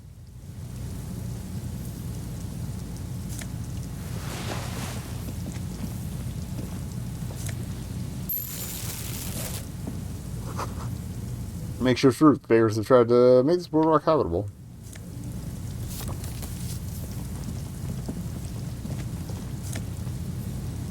I think I missed out on some stuff on my last playthrough because I didn't carry the pry bar everywhere.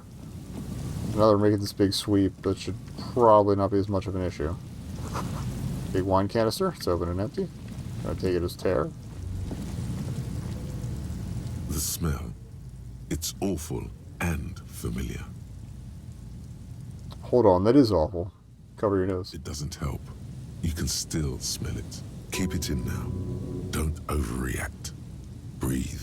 What is it? Don't you recognize it? That hideous pungency. Maybe we will have to do the body thing. Only death smells like that.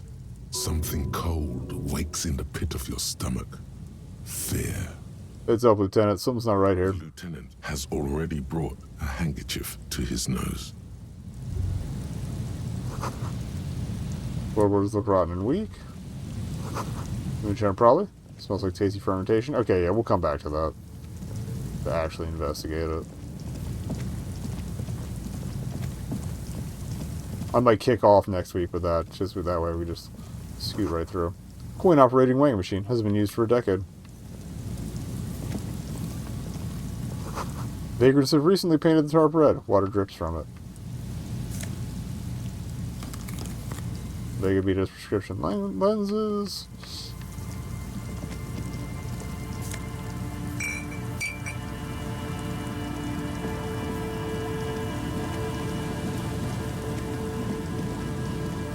Alright, we made plenty to cover shelter tonight too, so that's good.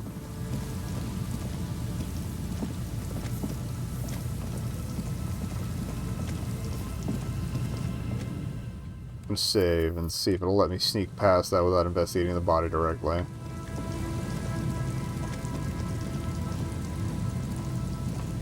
There's some tear, an empty cigarette package, and a crumpled kebab wrapper in the trash bin.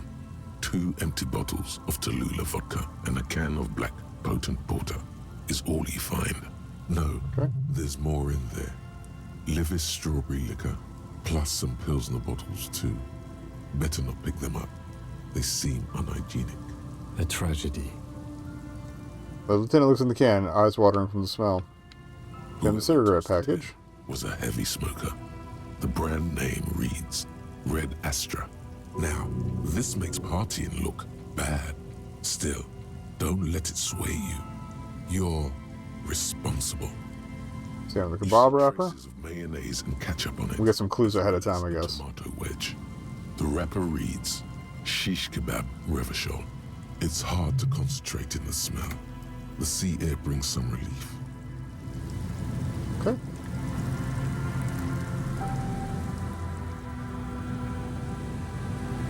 Trying to finish up magnesium-based life form before we call it a night. Average viewer's been out of order for years. Oh, wait, under your death from here. 20 meters at least. Okay. Nothing else to mess with there. Or wait, we examined the tear. No, we examined everything, yeah. There might be more to investigate after we investigate the body, I guess.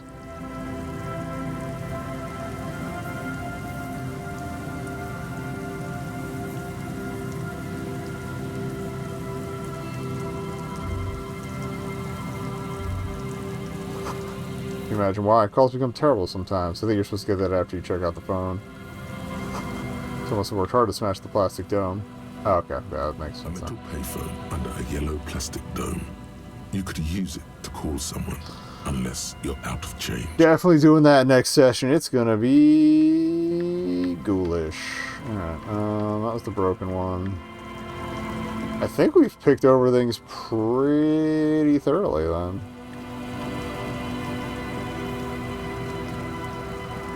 Oh, let me see if I can at least go north to the kids, because there was stuff on the other side here. Yeah, this is the town.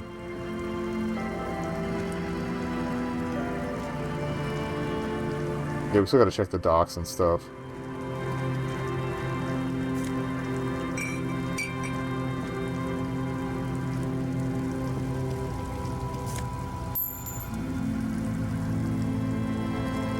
Okay, we'll check with you boys next time.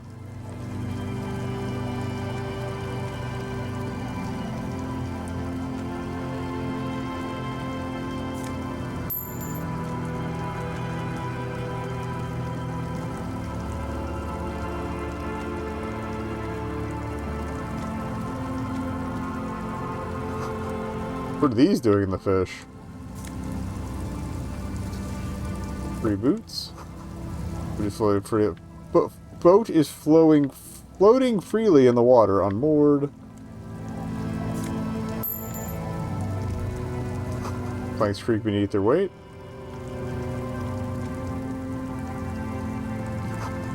Ladder leads to school fish swimming in the kelp.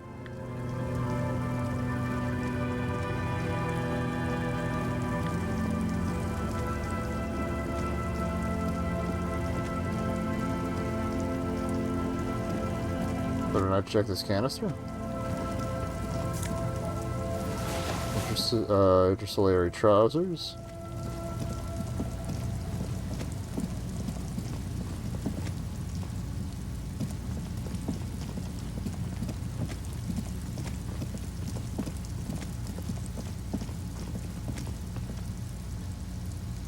I think that kicks off the car investigation, unless that does.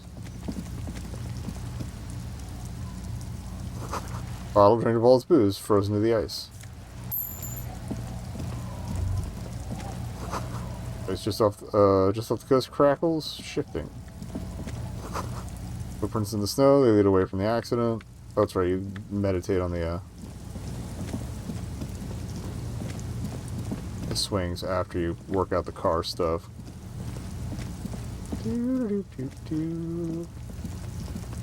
I know there were other posts around them. I at least want to clear those out.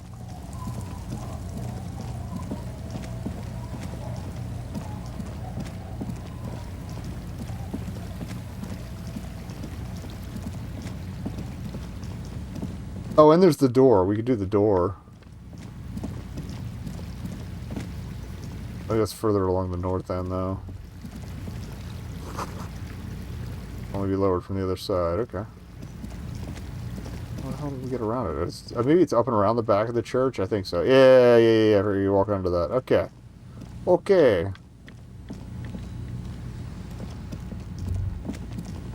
You see that seagull up there? Remind you of anybody? Me? Exactly.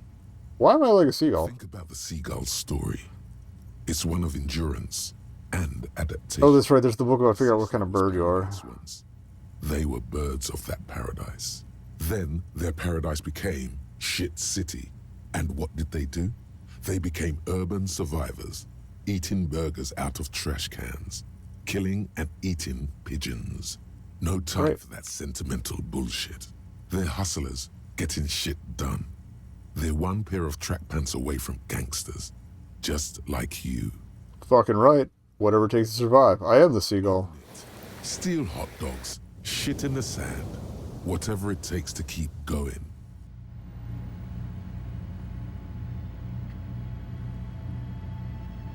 Oh, we had this issue before. Alright.